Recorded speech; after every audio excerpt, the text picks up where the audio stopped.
I've been driving all night, my hands wet on the wheel. There's a voice in my head that drives my heel. It's my baby calling, said I need your help. Well, it's a half past 4 and I'm shifting gears.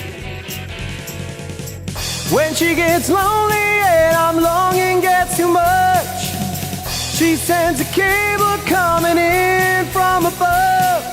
You don't need a letter at all. You got a thing, well that's called EG Live. We got a wave in the air. Radar love. Dude, how good is this damn song? You know what I'm saying? It's little Lately's birthday. Just saying. Happy birthday, little one. Look, she sent me this. Made me this. Brandon Lee's coming on strong. The road has got me hypnotized, and I'm speeding to a new sunrise. When I get lonely and I'm low, I've had enough. She sent a comfort coming in from above. We don't need a letter at all. We got a thing that's called radar love. We got a light in the sky. Radar love. EG Lately live, ladies and gentlemen, on a not so particular Tuesday. The most electrifying, charismatic, dare I say the most attractive live streamer in the world. The Daniels Crew Super Chatted $2. Thank you, Daniels Crew. That's right, EG's poor. He's singing, I'm holding out a cup, baby. It's got change in it, it's my maraca. I'm going.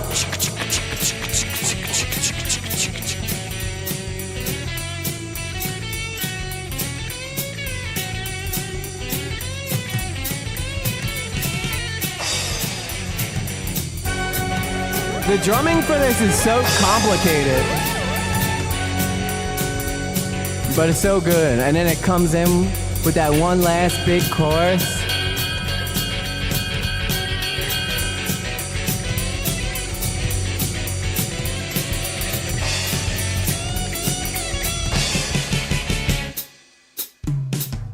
Oh yeah, the floor toms.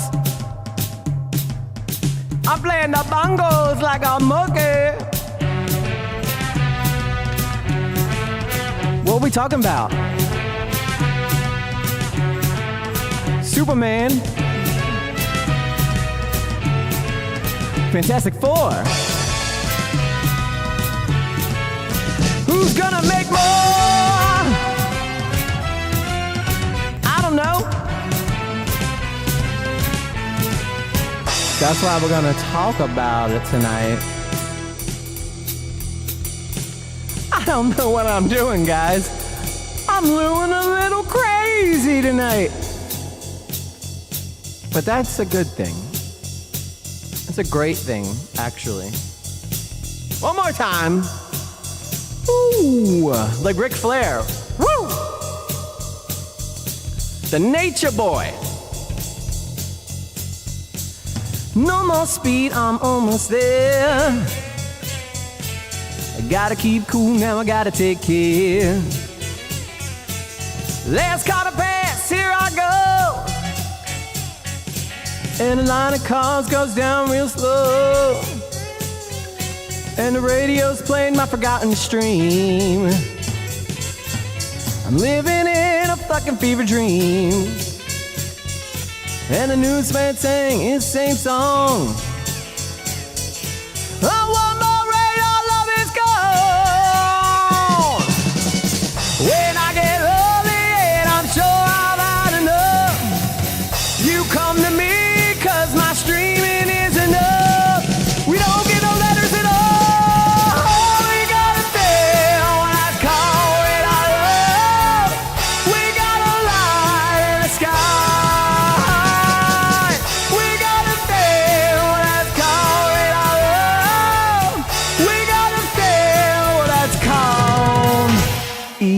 Lately Live.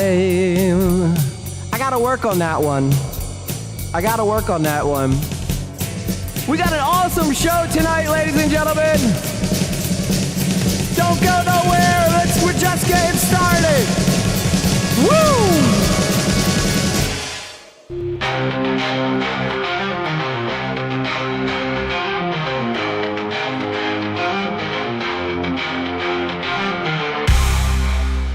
That's right, ladies and gentlemen, the name of the show. Oh no, it's playing another song. I thank you though. I feel like I am the Sing King. And it was gonna have me do I Do Anything for Love, which is another great song, but I'm only starting off with the karaoke, so I come out of the gate swinging. You know what I'm saying? Why save it for the end? Why not come out? Everybody's got a musical guest, right? Everybody's got a musical guest. It's called E.G. Love. Hey, you know what? I'm not gonna be mad about that. I ain't gonna be mad about that. It's roll call. Let's take a roll here. Jay Quellen. Where's Jay Quellen at? No Jay Quellen here? Yeah. Do you mean Jacqueline? Okay. So that's how it's gonna be. That's how it's gonna be, guys. That's how it's gonna be. Who we got hanging out in the chat tonight? Phallic Weapon, how are you? New intro. Yeah, because we changed the name of the channel from Later With Lately to EG Lately Live. I feel like a lot of people were having a hard time connecting the two channels. So now I just made it easier for everybody. So now there's a new title card. We're new branding. We're doing all kinds of new things differently, guys. I'm not going to be a drama-focused channel anymore, mainly because I just feel bad about being so goddamn mean to everybody. So it doesn't mean we're never going to cover drama. It doesn't mean we ain't ever going to cover drama. It just means that it's not going to be my priority anymore. I think the important thing about YouTube is that I have fun covering what I want to cover.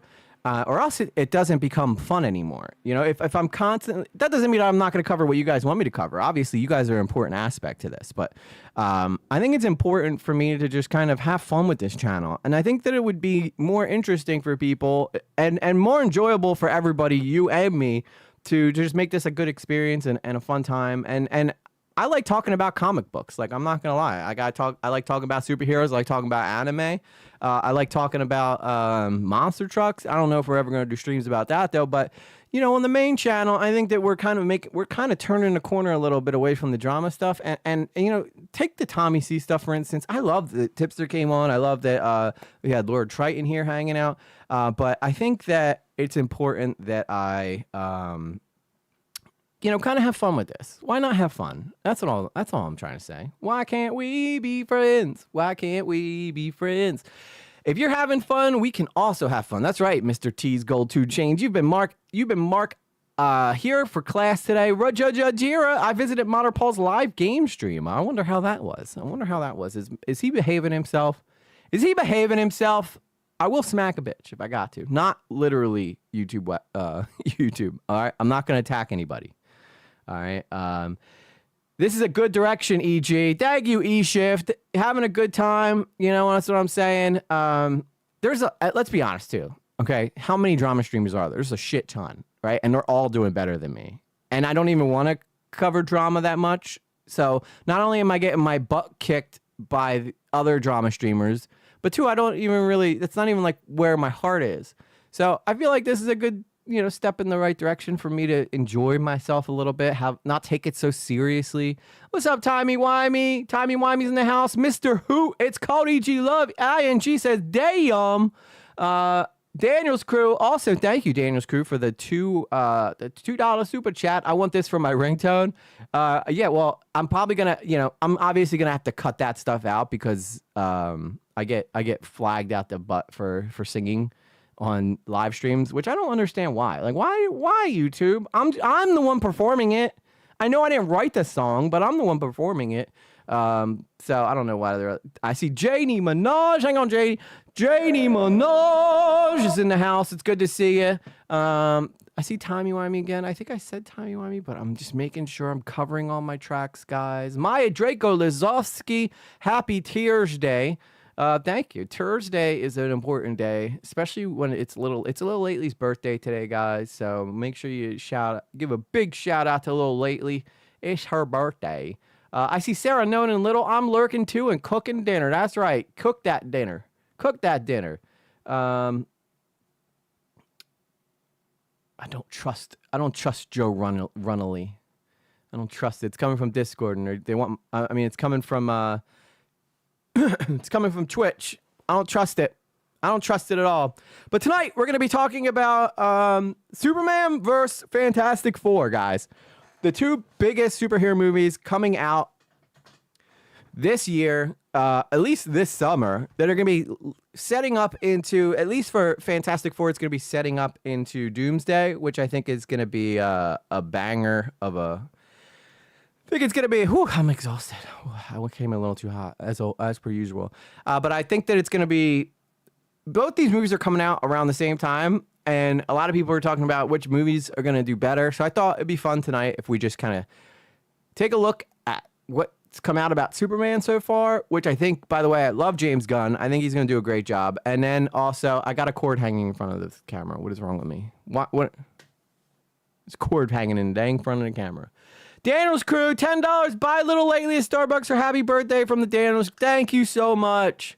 You the best. You the best. Ever since someone left, you know, the donation came to a screeching halt, but that's okay. You know, I don't do it for, I do it for donations. I'm not going to sit here and lie. All right? I'm not going to sit here and act like I don't do this. If I wasn't getting donations, I would probably just make regular videos. But I love hanging out with you guys, but let's not be coy. Okay. Let's not act like I don't like donations. All right. That'd be me lying to you. Okay. I'm not going to lie to you. Okay. That's not how I do things. If you want to donate, awesome. It helps support the channel. It shows you love me. You could donate through YouTube. Yeah, just YouTube. That's pretty much it. I don't got Patreon or none of that shit. Just donate through YouTube. Some people asked for my Venmo. I do have a Venmo if that's something you're interested in doing, but obviously no pressure. This is all about good times, good vibes. And tonight, it's going to be about Superman versus the Fantastic Four, which I'm really excited for. But before that, of course, we have to go check out what is going on in the world with Hot Topics. Let's talk about it. It's time for Hot Topics. Wake up. Nothing was out of context. I am an Islamist, fundamentalist, radical terrorist. I am. Oh, I see that, Daniel's Crew. Yeah, you know, I don't want to say anything about that kind of stuff because, you know, that's their own private shit, but let's just say that, you know, you're not the only person who's felt that way. And that's about as far as I'm going to say it. You know, I love everybody who comes in this community, and I know that we're all different, and, you know, it's whatevs. It's whatevs. Why did I cut my hair so short? I'm so stupid. Why would I do that? I woke up one morning. I had, this is what exactly happened. This is why my hair's shorter, right, guys? I was sleeping, right? And my alarm goes off for work, and I go like this to lift my head up, and my hair was so long, I just yanked it on the back of my shoulders. And I was half asleep and mad that I did that. And I went and I was like, I just gotta cut this sucker down a little bit. And I didn't even do it the right length. I didn't even do it the same length. Both sides have different lengths. Isn't that freaking weird? Isn't that weird? I saw the Mario Man trailer. Oh, Superman. Oh, yeah, we're going to take a look at that stuff. I don't know where I saw Mario at. I'm losing it. Yeah, we're going to take a look at both trailers tonight. We're going to take a look at some things that people are saying about it, some of the early sneak peeks, what people's opinions are on Superman versus what people are saying. I'll give you my verdict at the end of who I think is going to probably perform better, mainly because of one particular actor that's in one of the films, but you'll have to wait for that segment to get here for that part. So, as I said, this is Hot Topics. It's just Hot Topics is just me taking a look at, you know, what's going on in the world and giving my opinions on, you know, headlines that are going on in the world. So let's take a look real quick at Hot Topics, even though I already played it. So let me just jump down here. Let me just jump down here in the corner. Let me make sure I close this. We don't want that open, right? We don't want that open. All right. So there's a travel. Wait, hang on. I got to go to front. I got to go beginning. See, these are all tailor-made. That's one thing I like about, you know, Internet Explorer, even though a lot of people don't like using it. It's kind of tailor-made to the stuff that I look at on the internet, and it kind of shows me that stuff. So why Midjourney made the perfect target for Hollywood's first AI lawsuit. Ooh, Midjourney's getting sued for AI. I'll tell you what, dude. AI is running amok right now. It is crazy. It is getting to the point, too, where it's getting a little harder to tell. Before, you could see, like, weird ticks in the video and certain things that would give it away. But if I have to, as techie as I am, sometimes I have to stop and, like, ask myself, like, is this AI that I'm watching or is this not AI? And yes, thank you, Mr. Hoot. Don't forget to hit that like button. It helps us out with the algorithm. If we want to grow this, right, and we want to do better, and, well, specifically me, the pressure's all on me, guys. If we want to try to grow this show at all, and I think we will. I think now that I'm going to kind of not be so business-oriented about this and kind of just talk about what I care about, I think that we're going to have a lot more fun. And again, that's not to say that I'm not going to talk drama, okay? I was trying to chase trends and, you know, try to worry about view counts more than I was about how much I was enjoying what I was actually doing. And I think that kind of burned me out a little bit. So no more of that. I'm just going to enjoy doing what I do. Plus, I also feel like I was being pretty mean. And I'm not like a mean guy, but I will be very clear when I'm like watching drama and I'm spazzing out. That's me like celebrating or like doing a show for you guys. You know, I'm not technically this upset about it or animated about it. I will admit though, when I was covering all the Tommy C stuff, like, yeah, Tommy C was, you know, I don't know what the fuck he's doing. I don't know why he's doing it, but he's making himself an enemy to a lot of people. But, you know, it doesn't mean he didn't have no points. He just didn't have great points. I can create some drama if you want. Yeah, I mean, we've already had enough drama in this community. To be honest, the past 2 weeks has been rough for us. But you know what? I figured what perfect time to pivot into something new than when so much is changing. Plus, I was going down my streaming channel where all this stuff goes was like losing a lot of subscribers out of nowhere, and I was like, what the hell is going on here? So I was like, you know what? I'm gonna look at this as a positive and switch the branding from Later with Lately to EG Lately. That way, if the EG Lately Live, that way, if you know, the people were still leaving, at least I feel better about it. You know, I can you know, because then I'll just start building up from there. Yeah, we're good on drama. We're good on drama. We don't need to know about everybody's miserable existences. So there's a travel advisory and a tsunami warning issued following volcanic eruptions. That sucks. The world is ending, guys. Don't take my word for it, but I'm just saying the world is ending. So we're on the brink of World War III, so that's exciting. That's pretty exciting. The Diddy trial is now day 25. Judge issues a stern warning to attorneys because I think that shit's getting pretty amped up. Pretty amped up. I haven't been following it. Have you guys been following the Diddy stuff? I haven't. I'm happy now that I'm happy now after that intro and because my project is almost ready to fly. Nice. Keep it up the good work, Rogera. A drama will always be around whenever you want to grab it. Yeah, basically, Daniel's crew, there's always something to talk about in drama, but to be honest, I don't really care. I got my own shit going on, all right? I don't got time to worry about what other people are doing when I'm messing up my own life, you know? So yeah, that's a thingy. So there's a travel advisory. Rogue Pirates, official, you know, it's a gameplay review, must play. Olympic 100 champion Noah Lyles calls off weekend race in Miami for personal reasons. I don't think anybody cares about that. Schwarzenegger, if you're an immigrant in the U.S., you should behave like a guest. Hey, I'll take it. That's right. He's not wrong. If you're here illegally, the least you could freaking do is be nice. You know what I'm saying? That's all. We don't want to ask too much, right? We want people to come here. We know how great it is living here.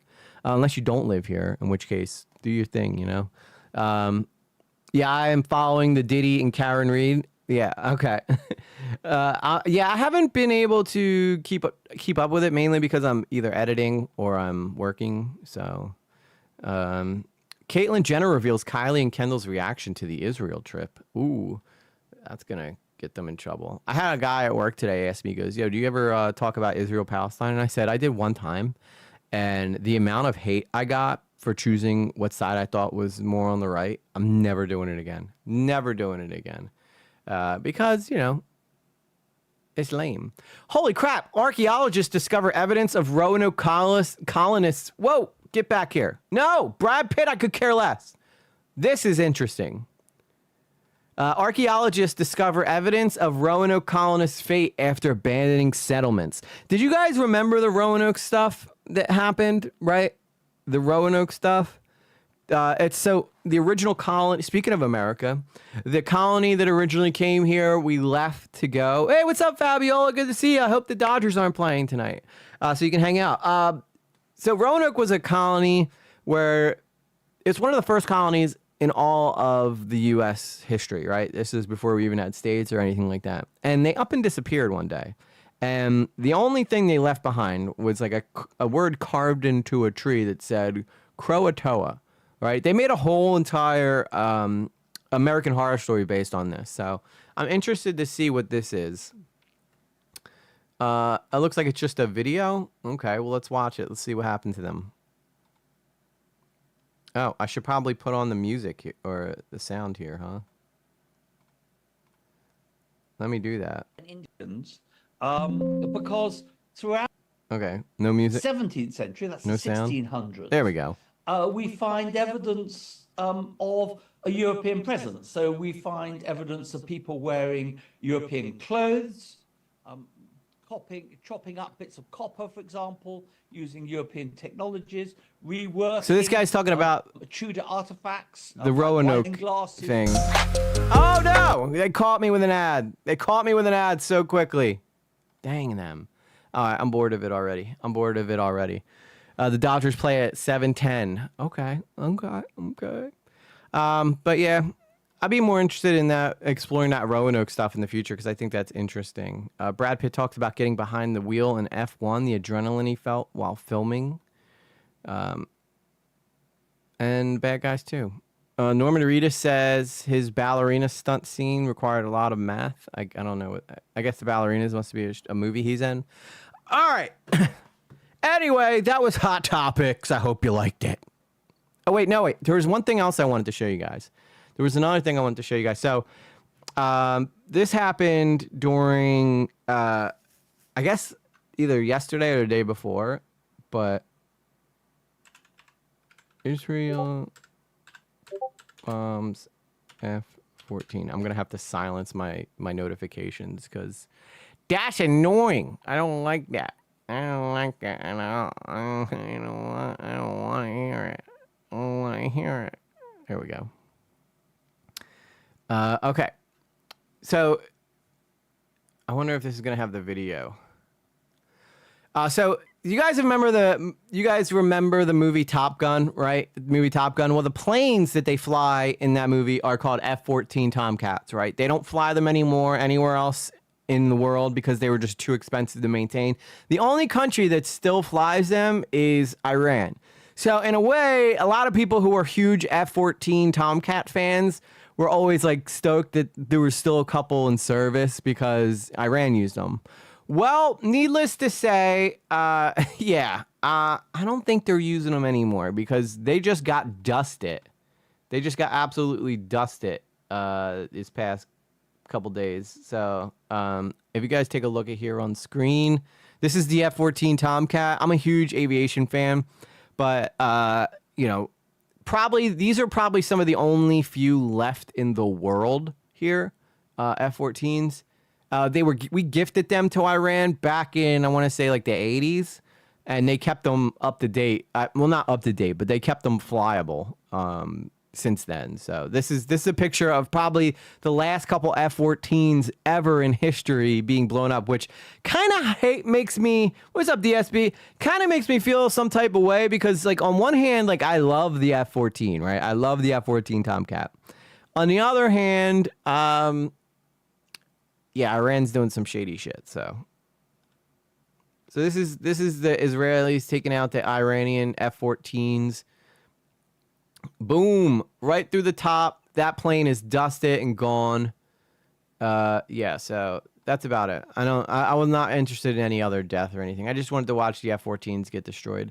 Very sad for me because, as I said, I'm a huge fan of the F-14 Tomcat.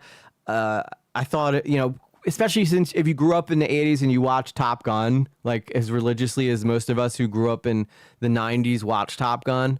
Fabiola, thank you so much for the super chat. $20 from Fabiola Case. Holy crap. Thank you so much. You guys are coming in clutch tonight because Lord knows your boy needs it. He's in financial trouble right now after the breakup that he had with his lady. And this is we'll call this the Little Lately Fund, okay? I'm gonna whatever you guys donate tonight, I will buy Little Lately a gift with, okay, for her birthday. I was gonna buy her one anyway, but you know, I thought it'd be nice if I'm like, hey, my followers got you this. You know, that'd be cool. I think that'd be kind of neat. She's such a great kid. If any of you guys have seen Sarah Nolan Sarah Nolan Lately, no, that would be if we're married. God, she could not handle me. I don't think so. I don't think that Sarah could handle me. I called you Sarah Nolan Lately. That's weird. Dash weird. It could be my sister though.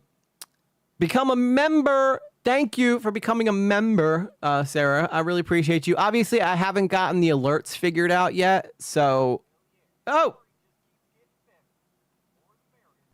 Sarah Conagin Little became a lately. There we go. I figured it out, just like that. Thank you so much for becoming a lately.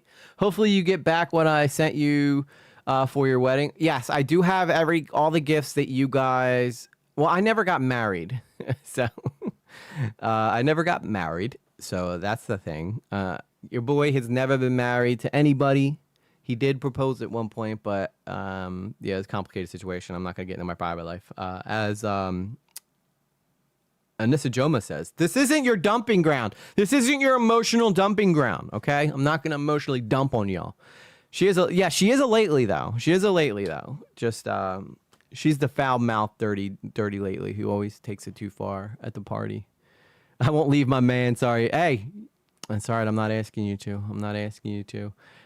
Just hanging out in the stream is good enough for me. That shows all the love I need right there. But anyway, yeah. So that was the F-14 thing. Oh yeah, okay. So all the stuff that I just want to make this clear. Anybody who donated anything to my apartment, I still have that stuff when I moved. It's all in a storage unit that I have for when I move back out of where I'm at now. Obviously, when you're living with someone, you have to, you know, sometimes you got to move to where you can afford it. And so that kind of moved me back to where I started with my parents. But I'm going to be back out hopefully in the next month or two. Giving me an opportunity to pay off some debts and get back my... Plus, you know, I have a kid. I'm a single dad. Without help, it's really hard to take care of a child. So, you know, come at me as you want, bro. Okay, I got you a thermometer. Maybe you should let. Yeah, I think she wasn't getting rid of that. She was not giving that up, Rachira. But yeah, I do have most of the stuff that you guys got.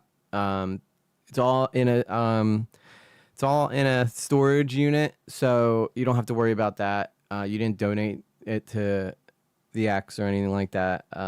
So the great thing is though, I still have an entire apartment. It's just in a storage unit. So the minute I move out, I'll just go to the storage unit, take it to wherever I move into.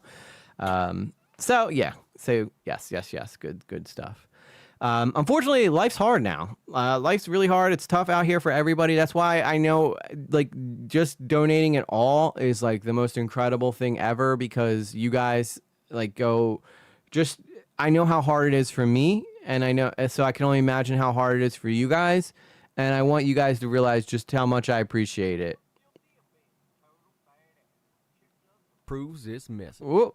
SwimReadsComic super chatted $5. Did I miss the superhero debate? Not Superman is gonna do better in terms of box office, but F4 will do well. Thank Superman you. will make $1 billion. F4 will get close. Thank you so much, Swim. So if you guys don't know who Swim is, Swim has a comics channel. Swim reads comics. He reads comics much in like he gives his love. He gives his opinion on stuff that he reads. Great channel. He's doing awesome. I did not start the superhero debate, Swim. So when I start that, we're going to actually get into that next. So if I start that and you want to get involved, you're more than welcome to call in. But no, we are going to get into the Superman versus Fantastic Four stuff now. So yeah, this is the main event topic. But go check out Swim's channel. Awesome channel if you're into comics and stuff like that, or just movies in general, because he talks about a lot of superhero stuff. You know, he's awesome. He's awesome at it. So yeah, let me pull up some of the stuff that I want to talk about. So, okay, I'm going to start with Fantastic Four first. Okay, we're going to take a look at both movies, and then at the end, I'm going to compare and contrast which ones I'm more excited for and why I think a particular one is gonna do better. I'm not going to tell you now what the answer is because I don't want to, you know, I don't want to give away, but I do have an opinion. It may or may not be similar to Swim's. But hey, Carla, good to see you. So let's get into that. So I guess let's first start off with Fantastic Four. So what does Fantastic Four have going for it right now? Fantastic Four has going for it that Thunderbolts wasn't hated.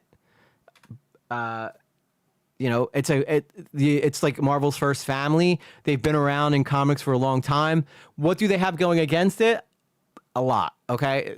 One, there's this movement right now online where a lot of people feel like Pedro Pascal is, you know, kind of overdoing it. Like people, like they have Pedro Pascal fatigue. So I am excited though for Fantastic Four, mainly because the Thunderbolts was pretty good. So I'm hoping, and plus I love the Thing. He's an awesome character, and the Human Torch was always one of my favorite characters growing up. So I am excited about that. Also, can I just say that Vanessa Kirby is drop dead gorgeous. She is a beautiful woman. All right, look at her. She's gonna be playing the Invisible Woman.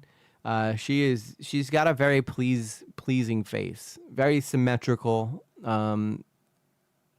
I don't know if she's got Jessica Alba looks, but she's doing pretty good. Remember Jessica Alba played the Invisible Woman in the first series? I thought she did an okay job. And that's what made Chris Evans end up being Captain America. So, but here's the cast right now. Shave the mustache, Pedro. Yeah, see, Pedro's got a weird thing going on right now where he's kind of like doing a lot. He's doing like too much in regards to politics, and I think he was at I'm hype as fuck for Kirby, no lie. Yeah, I think she's getting a lot of hate, undeserved hate, Swim, because a lot of people are mad at Pedro Pascal. But apparently, a lot of people got turned down the role of Reed Richards, which if you guys are familiar with Reed Richards, he's a pretty popular character in comics. Who turned, if I could type, who turned down the role? So apparently a lot of people have been talking about like the people who turned down the role of Reed Richards, and that's why it eventually went to Pedro Pascal. So while a lot of people say that they have like Pedro Pascal fatigue, I can understand if he wasn't the first guy that they went to. Swim says Pedro Pascal is the same kind of guy Joaquin Phoenix is, artsy, fartsy, Hollywood type, like Jeff Goldblum minus the coke. So minus the fun. Yeah, I love Jeff Goldblum. I really do. He's very wacky. He's a guy I'd probably love to hang out with, though. Jeff Goldblum. He just seems like he would be so much fun to hang around. But apparently, there's a couple people who, I guess, were asked to do this of leaked casting for two prominent roles in the Marvel Cinematic Universe. Upcoming Fantastic Four project has officially fallen through. If you're in, okay, so wait, it is back in 2023. Okay. So no, we want something a little more. We want something a little more current than that. I know a lot of people think Pascal's a creep, but to be honest, I think he's a creep for the hand-holding anxiety thing. I just think he's a closet gay guy, and their off-screen dynamic is gay best friend. Yeah, I think that he's playing up the, like, he's probably like a total Chad in his personal life, but he's trying to play like the, look at me, guys, I'm one of you. And then he leaves and he's like, this fucking stupid shit. But okay, if you guys aren't familiar with what he's talking about, Pedro Pascal came out with this interview where he told Vanessa Kirby that he has to constantly touch her if he gets anxiety. Like, he has to be touching someone to make him feel better. Now, I don't know about you, but I'd probably be doing the same thing around Vanessa Kirby. I'd be doing whatever I could to get my hands on that woman. She's hot. But He wants people to think he's a Tumblr girl. Yeah, that's what he acts like. And then there was another thing he did where he licks. Okay, I'm just laying out why he's so weird. Okay, Pedro licks. He like licks something.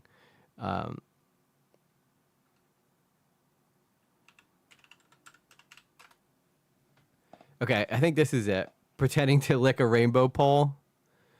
So I guess he was at like a music event or something like that. And it's like Swim said, he wants to pretend he's a closeted gay man. He's gay baiting, I guess, but he's dancing on stage and he's like turning and he's acting like he's like licking this I guess neon pole, like he's like really sexual with it. Like he's trying to make them think that he's like, licking a Sarah knows what I'm talking about. And so a lot of people were saying he's kind of cringy about it. So I'm not sure if this article has anything of substance in it, but a video of Pedro Pascal pretending to lick a light up rainbow pole has gone viral. The Last of Us actor posted. That's another reason too. The Last of Us, right? The Last of Us has been a very woke, progressive show on HBO that a lot of people got invested in, and then they kind of went like, and it was tolerable at first. Like they made Nick Offerman gay in the first. He's like a gay tough guy redneck, which I found to be interesting. I guess at the end of the world, you get it how you can, right? You get it how you can. But a lot of people had a problem with that, but it wasn't that bad. It was tolerable. Like, being gay is whatever. You could love who you want. But it seems like they're pushing it more and more as the seasons have gone on. Now, I'll be the first to admit, I don't watch The Last of Us. I watched the first couple episodes, and I just wasn't really into it. I did like the Nick Offerman thing, though. That episode, I thought was very touching. I didn't really like how fast the time went, though, but I heard Rachel Zegler wants that role. Yeah, I'm pretty sure Rachel Zegler will take any role she can get right now because I don't think she's on a blacklist, I think, at this point in Hollywood. That girl costed, if you know that a girl's going to cost you a project billions of dollars, chances are you're probably not going to get the role in the future. The Last of Us actor posted a video on the 13th slide on his latest Instagram carousel highlighting moments on the HBO set, posted Monday, May 19th. That was last month. The caption reads, "There's no place like Canada," in the adorable new clip. Okay, so we know who this media outlet's probably reading for. Bro. So Swim says, for anybody listening, it's wild how she tanked that movie. Snow White, okay, if Disney remakes a video, chances are it's probably going to do well just from the fact that you're playing a princess character. That girl somehow managed to ostracize half the country and make half the country and some who weren't even in agreement with her political points so turned off by her and her behavior that she pretty much made everybody hate the movie. Even people who are Disney stans, they made them hate the movie, and that movie flat out tanked. And I told people too. I told some guy who was excited for it. I was like, that movie's gonna flop. And he goes, "No, it's not. It's not gonna flop. It's got Gal Gadot." But the movie's been getting. It's not even out on Disney Plus yet because of how bad it is. That's how much money they lost. They couldn't release it on Disney Plus, their own streaming platform. They had to release it to Amazon Prime for people to rent so they could try to make a couple more bucks off that movie. Snow White had opportunities to succeed, but she just went on attack. Yeah, it was so ridiculous. I heard Rachel's playing the vacuum cleaner in the live action remake of The Brave Little Toaster. Is she? How do you do a live action remake of The Brave? I don't know. I love that movie, though, so if she ruins The Brave Little Toaster, I'm going to riot. That's all I'm going to say. Keep her away from Spaceballs. Keep her away from Brave Little Toaster. That was my shit growing up, okay? If you guys have never seen The Brave Little Toaster, you got to go check it out. It's a great cartoon, a movie that happened. But anyway, yeah. Pascal didn't provide much context for the moment, but fans believe that the video is from a rap party for the Last of Us character, Joel Miller. A massive clapboard in front of the DJ booth reads The Last of Us Season 2 alongside hand-drawn hearts and a massive printout of hot dogs. So I think is this the video here? Yeah, this is the video here. So you can see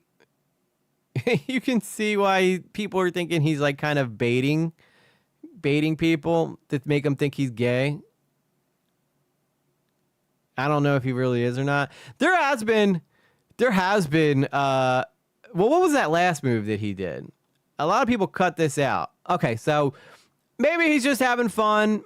You know, maybe I'm looking into it too much, but when you're a Hollywood actor, you know, it's whatevs. But a lot of people, when they put this clip on X, this is what they would do, right? They'd have him go like this, right? He would be dancing, and then he's gonna do a little chasse thing like this, right? Making it look like I'm a maniac on the floor, and I'm dancing like... Okay, and then they would stop it before you got to this point here. So you would never actually see that I'm cutting it out like I'm just having a good time. Which, being honest, being a theater kid, a lot of people act like that, you know, in theater, whether you're straight or not, you know. I still won't watch Snow White on Disney Plus, even though the Disney keeps promoting it to me. Yeah, I don't think anybody's watching that movie just because nobody wants to look at Rachel Zegler, which is a shame. She's a pretty girl. She's just freaking annoying. Okay, anyway, but okay. So a lot of the reason a lot of people aren't as super excited for Fantastic Four is in regards to Pedro Pascal. That's why I went down that little rabbit hole there. So in case you're wondering why we're talking about Pedro Pascal. Some people feel like he's getting too much. They have Pedro Pascal fatigue. Okay, he's in The Mandalorian, which everybody loved him in. Everybody loved him in The Mandalorian. His Sabrina Carpenter sketch on SNL. Like, I just can't imagine Chris Pratt or Seth Rogen doing gay jokes like that. The joke was he was a Chad gay top. So I mean, to be honest, I did really like that SNL. Yeah, well, I like Sabrina Carpenter. She's gorgeous. Her body's like a 10, and SNL is totally fine with alienating half the country, so, you know, let them do their things, I guess. But, I don't hate SNL. I think that they have their moments still, that they still make me laugh. I liked when they had Sydney Sweeney on there playing the Hooter stuff, so they have their moments. But, all right, let's go take a look at the Fantastic Four trailer. Okay, guys, this is what you came to see, right?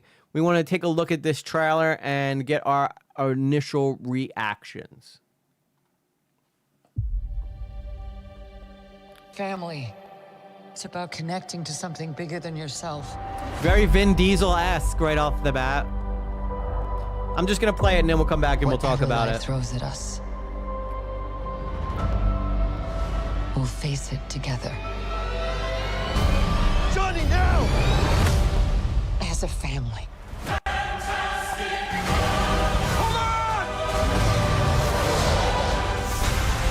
Today, we are your defenders. The four of us will face the danger.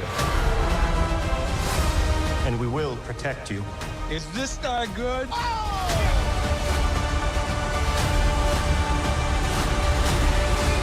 The clobbering time? Oh, yeah.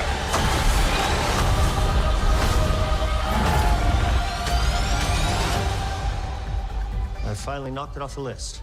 List. The new spacesuits. Yeah, the audio is delayed. I'm sorry. I take back every single bad thing I've been saying about you. To myself. I will say I like the casting of the Human Torch. All right. So now I guess we'll go through it a little bit slower and talk about what we see. Okay. There's something that Swim said that I want to pick his brain about. I'm hurt over the fact he didn't want to do more Mando because he couldn't show his face. I love him as yeah. Is that true? Because that was like half the reason so many people liked him, is that he was an actor who wasn't throwing a big hissy fit that he couldn't show his face. Same reason why a lot of people like Ryan Reynolds. He wears the Deadpool mask. I would personally think that would be a good thing, right? Because then you could have anybody play Mando, and you could just sit off set and collect checks. All you have to do is come in and do voiceovers, right? Just find someone who's the same size as them. But that makes no sense to me. The Mando stuff, that's stupid, because you're playing the character, right? And the character doesn't. It happens every time with these damn Hollywood actors. 50-50 chance it's true, so you're not 100% sure on that. That's Crazy Days and Nights rumor, the Mando face. Well, I know a lot of actors do get mad about that in superhero movies, so I wouldn't be shocked if that was true.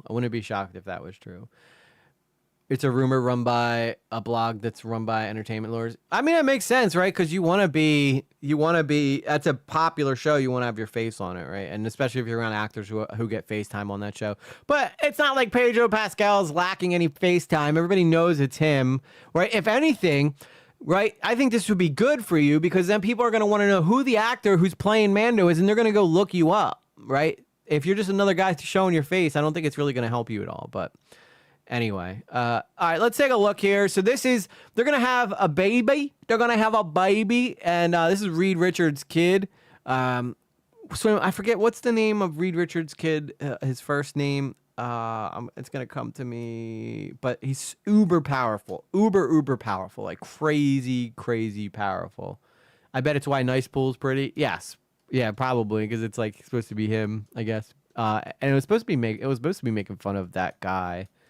And yes, I did that on last stream. I talked about Spaceballs 2, Maya. Franklin Richards. So Franklin Richards is like one of the most powerful people in Marvel comics. So I'm pretty shocked they're introducing him so soon. You know, I guess, but Pedro Pascal's like in his 50s. So, and Vanessa Kirby's, you know, as great as she looks, she's not going to be getting any younger. So I guess they maybe want to pull the trigger on Franklin Richards like right off the bat and do something different. So that's why there's a baby crib here. If you don't know who Franklin Richards is, crazy powerful, like almost too powerful. The writers love him because he can pretty much make them do anything you want in comics, which is nice for them. But we're going to keep going. There's beautiful Vanessa Kirby right there. And there's the Thing. I want to say... I think this is the best looking Thing I've seen in any Marvel movie so far because they always used to get rid of his eyebrows. So they'd always get rid of his eyebrows. Just for a quick reference, let me show you the Thing.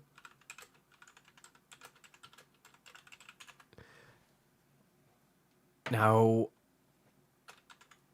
not the movie, The Thing. I want the Thing from Marvel movies. So this was the one they did right before this one.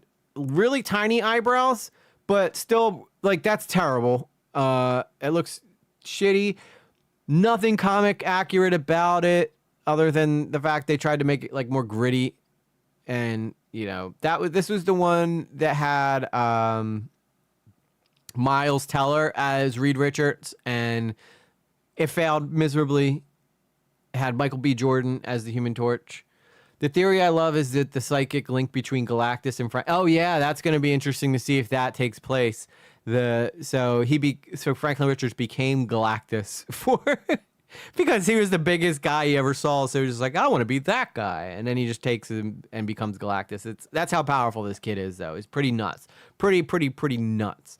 Don't forget that we are talking about Superman next, okay? But this is a face-off. So this is why I like this thing. This thing looks like shit. And then you had the one from those 2005 movies, looks like shit. They all look like terrible. Now, I will admit, this one looked better than the other one. And I thought Michael Chiklis did a great job as the Thing during those movies. And I thought his back and forth with Chris Evans' Human Torch was really good. If you guys remember those old Fantastic Four movies, they were pretty solid. The Thing reminds me of the hand from the... Yeah, I guess I can see it. But nothing impressive here, but they, this is what they opted for back in the day, I guess. And then you compare it to the Thing now, it looks great. Granted, a lot of things have changed in CGI since the last time, but this is like what I want my Thing to look like. No, not my personal Thing, the Marvel's Thing. It's getting weird. It's getting weird in here. But I really like the way he looks. I think it looks good. So, yeah, props to Disney for getting the Thing looking good. And nice coloring here. I think this looks nice. Vanessa Kirby's obviously nice to look at. It's about connecting to something. There's Johnny Storm. So if you guys recognize the actor playing Johnny, he was Eddie in Stranger Things. So if you guys are fans of Stranger Things, he was Eddie. He had this amazing Metallica part at the end of Stranger Things season 8. My daughter is obsessed with this guy. But his performance in that show kind of shot him up the popularity level, and he was also in I think his role in here probably came from him co-starring in Gladiator 2 with Pedro Pascal. So I can imagine that making sense. I heard AG wants his thing to look like yeah. See, I knew you were gonna correct me on that, Sarah. That's why I felt the need to specify. Michael Chiklis was goated in the 2005 movie. Yeah, I will say Michael Chiklis did a great job as a thing. Personally, I thought acting wise, he did a great job. But yeah, that's him. Human Torch, one of my favorite characters. I think Human Torch has awesome powers. He gets to fly around as a flaming ball, although probably wouldn't be great powers because then you just always be setting off the fire alarms everywhere you go. And yeah, but who wouldn't want to fly around as a flaming ball of fire? I mean, it's freaking dope. Was that his sister? That wasn't his sister. Who was that? That'd be weird if he started making out with his sister. Okay. That's okay. I just want to point this out in the trailer real quick. Because doesn't it, at first glance, doesn't it make it look like she's kissing him? Like, doesn't they make it... They make it look like they're kissing. That's his sister. Tell me this doesn't, like, the way the cut works makes it look like that they hook up. Got some incest in Fantastic Four? Disney throwing you a curveball? Tell me that, yeah, it looks exactly like they're kissing. There was a Silver Surfer. Also, Silver Surfer going to be played by a girl. Should be Norn Rad. But this is supposed to be taking... it's supposed to be taking place in a different universe. But they got... The Silver Surfer looks cool. But it is weird that they elected to go with the female Silver Surfer. It's not really doing them any favors in the MCU claims department. But it's whatevs. It's whatevs. You know, I can live with it. I like the actress playing the character. She was awesome in Ozark, that show, if you ever seen that show. Flame on! Yes, Johnny Storm. Silver Surfer is not a girl. Well, there has been Silver Surfer girls, but it's like I think the character that she's playing is pretty obscure in the comics. It is canon, but it's pretty obscure. But this is dealing with the whole multiverse thing. So I think what a lot of people are saying is that the Silver Surfer is going to be playing a girl in this one, but then they're going to come to our universe, which is the 616 universe, which is where you have like Captain America and Spider-Man and Tony Stark was here. God rest his soul. And then you're going to get the male Silver Surfer. So they're just playing around fast and loose with the multiverse here. I like the look of the Thing here. I like that he's because this is pretty comic accurate. He'd always wear like a big trench coat or try to wear like regular people clothes. It's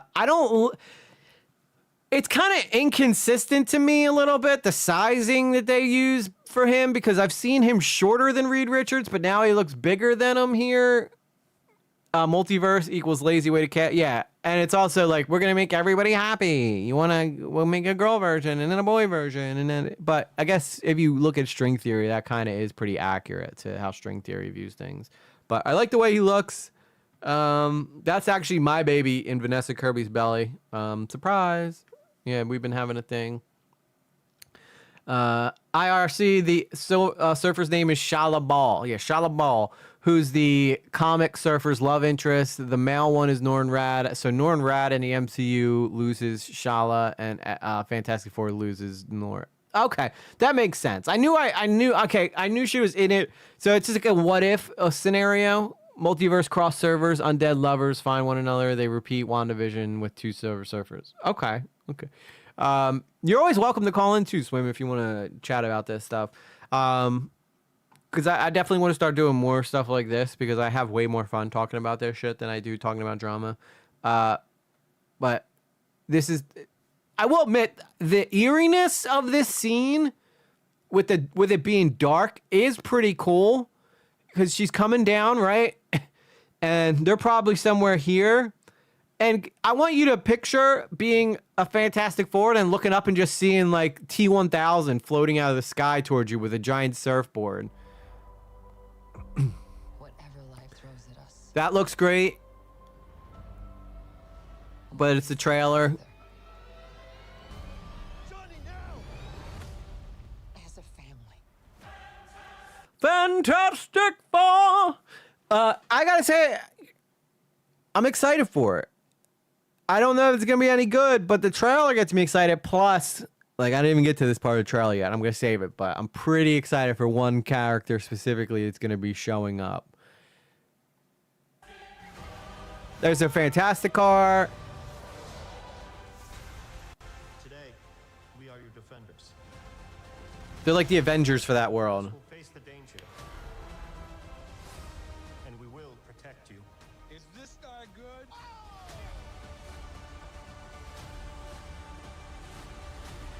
Dude, did you guys see it? Also, I love this part with the thing here just crushing through these structural things. Flame Torch looks great. That's Galactus, guys. You guys know who Galactus is? Galactus is probably one of the most terrifying creatures. Oh, that's perfect right there. Look how big he is. And he's looking down at the Statue of Liberty. This guy eats planets. Hey, cover true crime for me, please. Yes, we'll do some true crime at some point.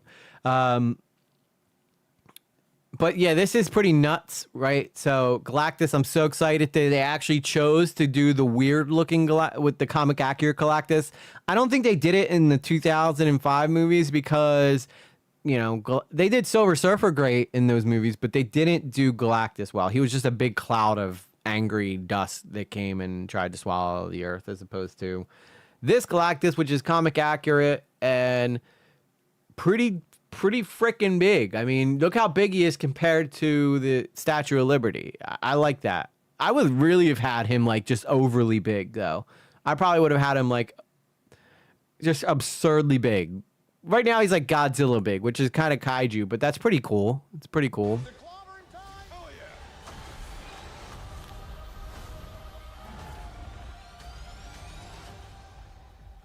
I finally knocked it off the list. The new spacesuits. I don't know why they added this part in. It's, you know, I know Eddie's supposed to be funny. I guess they're trying to just show that Johnny Storm's going to be a funny guy with a lot of quips. But I don't know. I felt it was pretty unnecessary to add that. They also got a giant, they're going to have a giant Galactus popcorn bucket, which I think is going to be pretty cool. So yeah, that's Fantastic Four. That's what they got going on right now. I'm excited for it. I'll be honest. I'm pretty excited for it. But now, let's talk about SuperMan, which I'm even more excited for, I think, because James Gunn's doing it. I'm a big James Gunn fan. And the first couple trailers that came out, I wasn't like hella crazy excited for. But let's take a look at what they got going on here. I like what James Gunn's been doing with the DCU.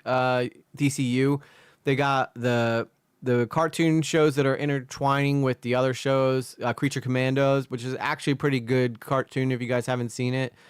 He did the Suicide Squad, the second one, not the first one. Kept the same Harley Quinn, which I think was a great choice. Margot Robbie's awesome in that role. This is like asking if Boogie can out shitty personality wings. Yeah, pretty much. Yeah, who's the shittier locale? What's up, Glatorius? Yeah, I'm glad you like James Gunn, because I like James Gunn. I loved what he did with Guardians of the Galaxy. I think that James Gunn's gonna be, he's gonna do justice to the universe here, and I love the character selection that he got. Yeah, I like that they redid Rick Flag, but now it's Rick Flag Sr., so it makes sense too. Because I liked the original Rick Flag. I thought he was great. The guy who played him, I forget what his name. Oh my god, I know what his name is. It's on the tip of my tongue, but it's like something Kinnaman, Joe Kinnaman. Awesome actor. I thought he was awesome as Rick Flag in the first Suicide Squad. I thought he was great casting for that.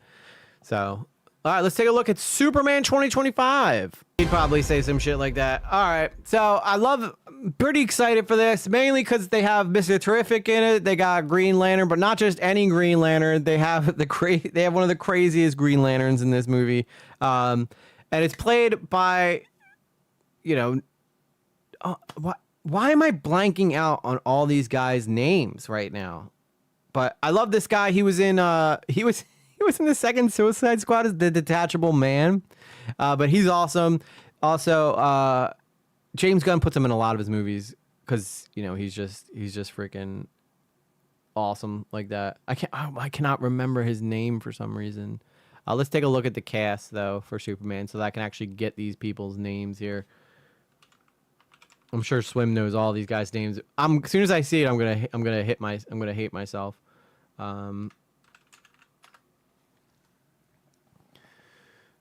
Where is they? Where's the 2025 cast? No, see, there were so many damn Superman movies.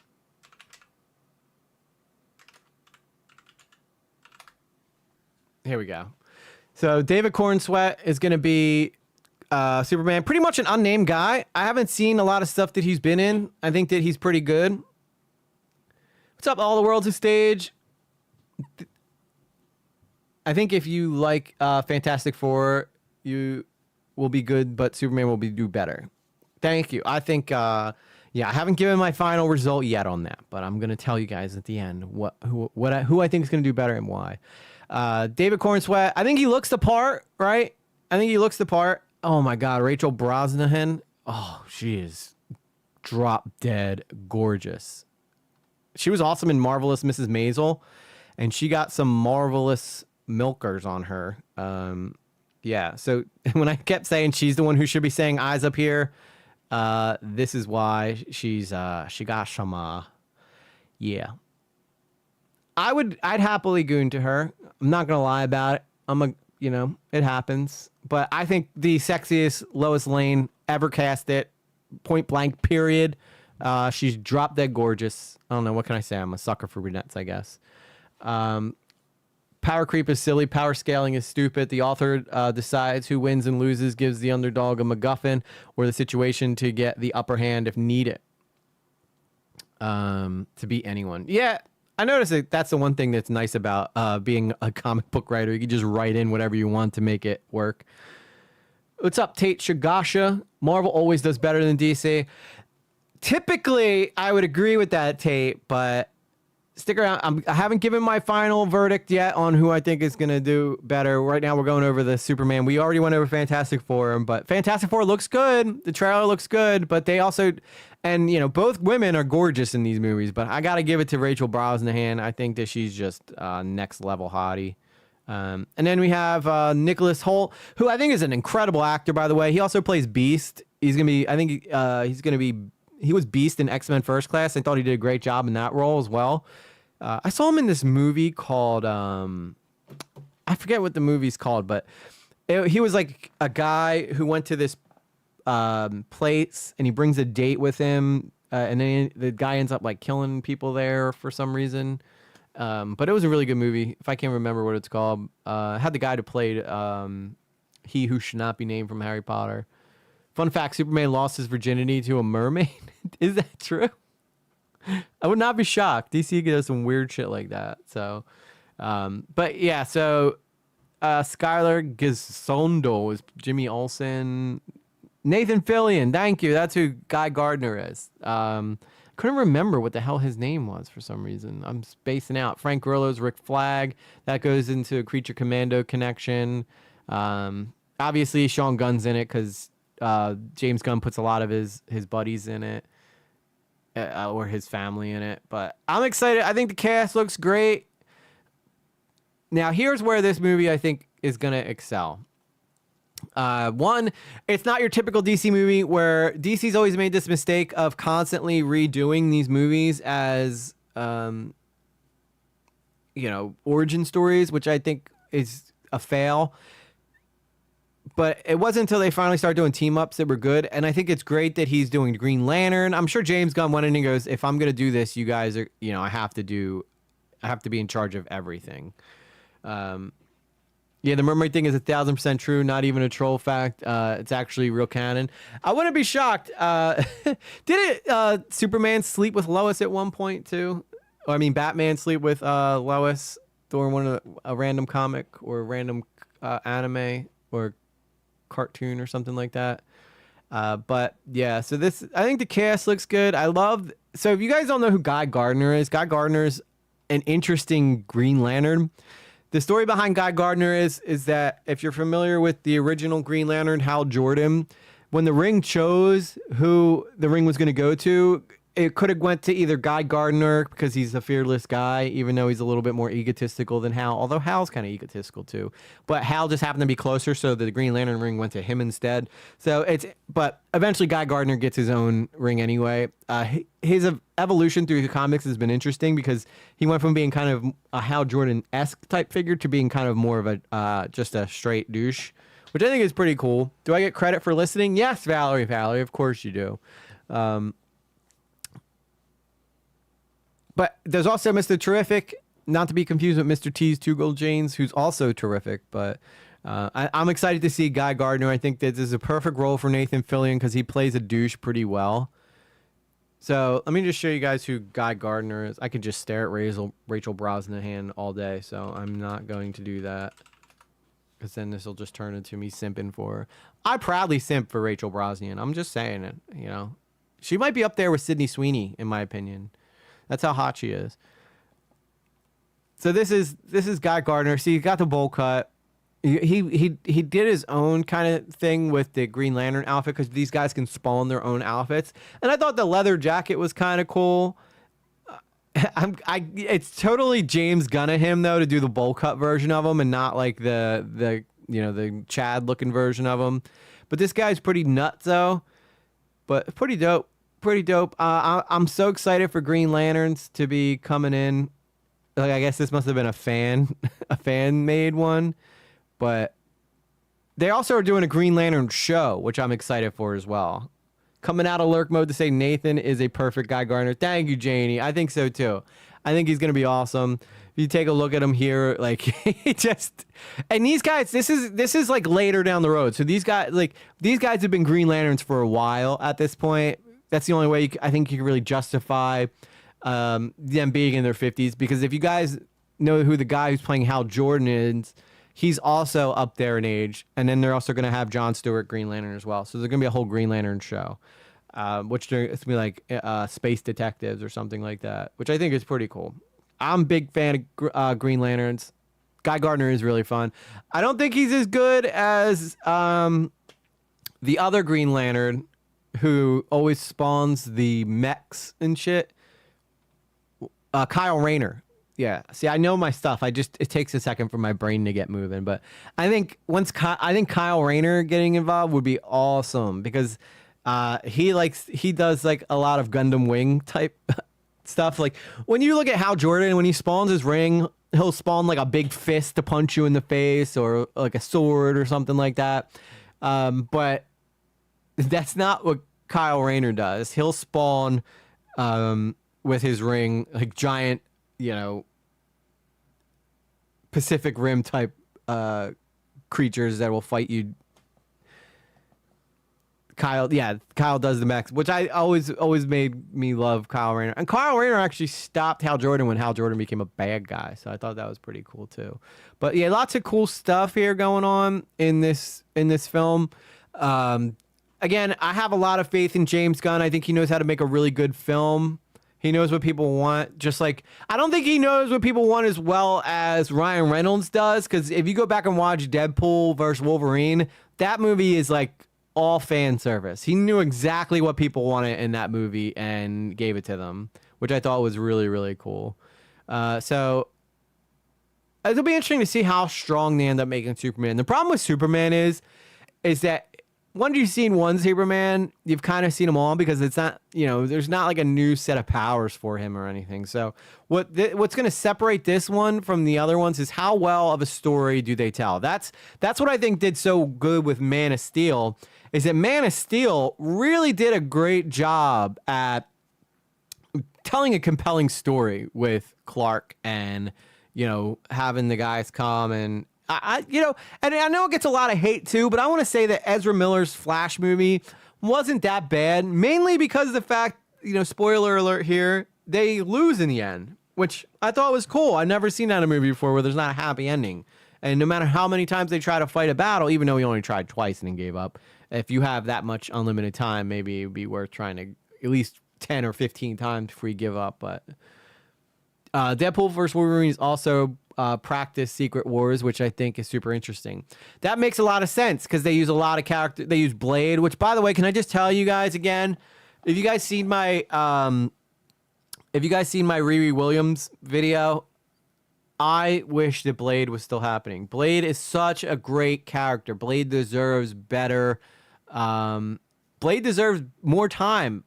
He deserves his own show. I want to see vampires and Ghost Rider in the MCU and all those amazing characters. And I think that them, greenlighting Ironheart and then canceling Blade was just absolutely dumbass mistake. But I grew up on Blade. Wesley Snipes was awesome. So when I saw him walk out, I was pretty stoked for him, even though he kind of looks pretty old.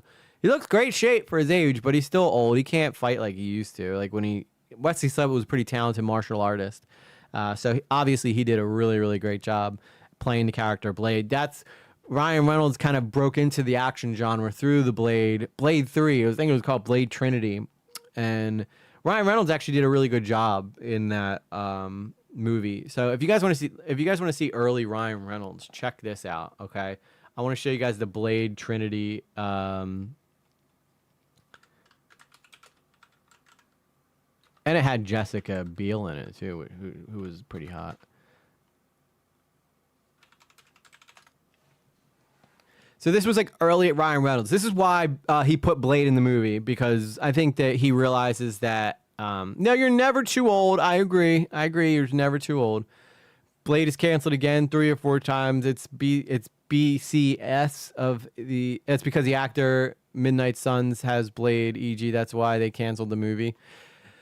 Well, I mean, they got to do something with Moon Knight, so I can see that all coming together. I know the deep lore on the Blade movie, if you want me to hop on. Yes, please do. Please do. While we wait for... Are you in the Discord, Swim? Well, you can just call me, too, on Discord if you want. Check this out. This was the original Blade Trinity. This movie came out a long time ago. 2013. But this is what got Ryan Reynolds into action movies. What's your take on all these rumors we've been Yeah, Jessica Biel is fine. If vampires existed, don't you think we would have found them by now? People want to be concerned. You should focus in on characters like this sociopath that we've been pursuing. 1 second, Swim. He believes that he is We're gonna let this trailer finish playing. Why can't you just be nice? Because the world isn't nice. I will say this movie was pretty good. I remember watching this on repeat. It had Triple H in it. Fought the war against darkness alone. We use the humans to flush you out. Until now. Yes, sir. Evening, ladies. All right, so I got Swim on, guys. So Swim reads comics, big YouTuber. He's a growing YouTuber. He does an awesome job breaking down comic book movies. I met him through at Nerd City. This is the first time I get to talk to you, so I'm actually pretty stoked this is happening on live stream. So I'm happy you're here. How's it going, man? Tell us a little bit about yourself. Howdy, folks. Howdy. Thanks for having me. So, like you said, I found your streams through when you had Nerd on. I've been a huge fan of Nerd for a long time, huge fan of his content.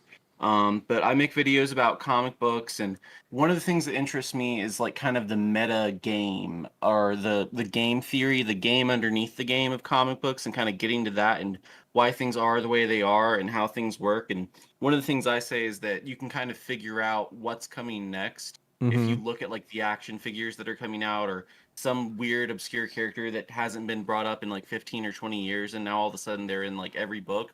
That might be a sign that they're like testing the characters to try and figure out who they're going to put in something next. Doing like market research and stuff through that, like seeing if people get excited for this character or that character. But so one of the big metas recently has been ESG. You know, the big South Park meme, put a chick in it and make her gay. Yeah. So so true though. The whole pitch of the MCU Blade movie was put a chick in it and make her gay. And that maybe that's a good thing, maybe that's a bad thing, I don't know. But in the comics, what they did was they introduced a character whose name was like Blood something. But so basically the idea is that Blade has a daughter now. And, okay. She's on like the Young Avengers. She's in the Avengers Academy. They've been pushing her super hard. So everything I've heard about the like leaks from the script and all that they're trying to do is they're trying to figure out a way to make Blade's daughter work. And I think that after Indiana Jones 5, I think it's the fifth one. The new one flopped.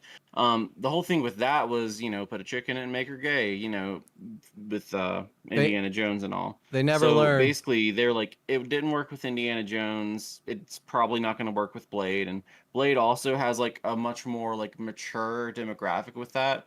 Like if you're trying to sell like girl vampire Blade Monster High dolls, like and trying to use Blade as a vehicle to do that through, like the people that are going to show up for Blade are going to get pissed off that they're watching a Harley Quinn movie if that's the direction they're trying to take it in.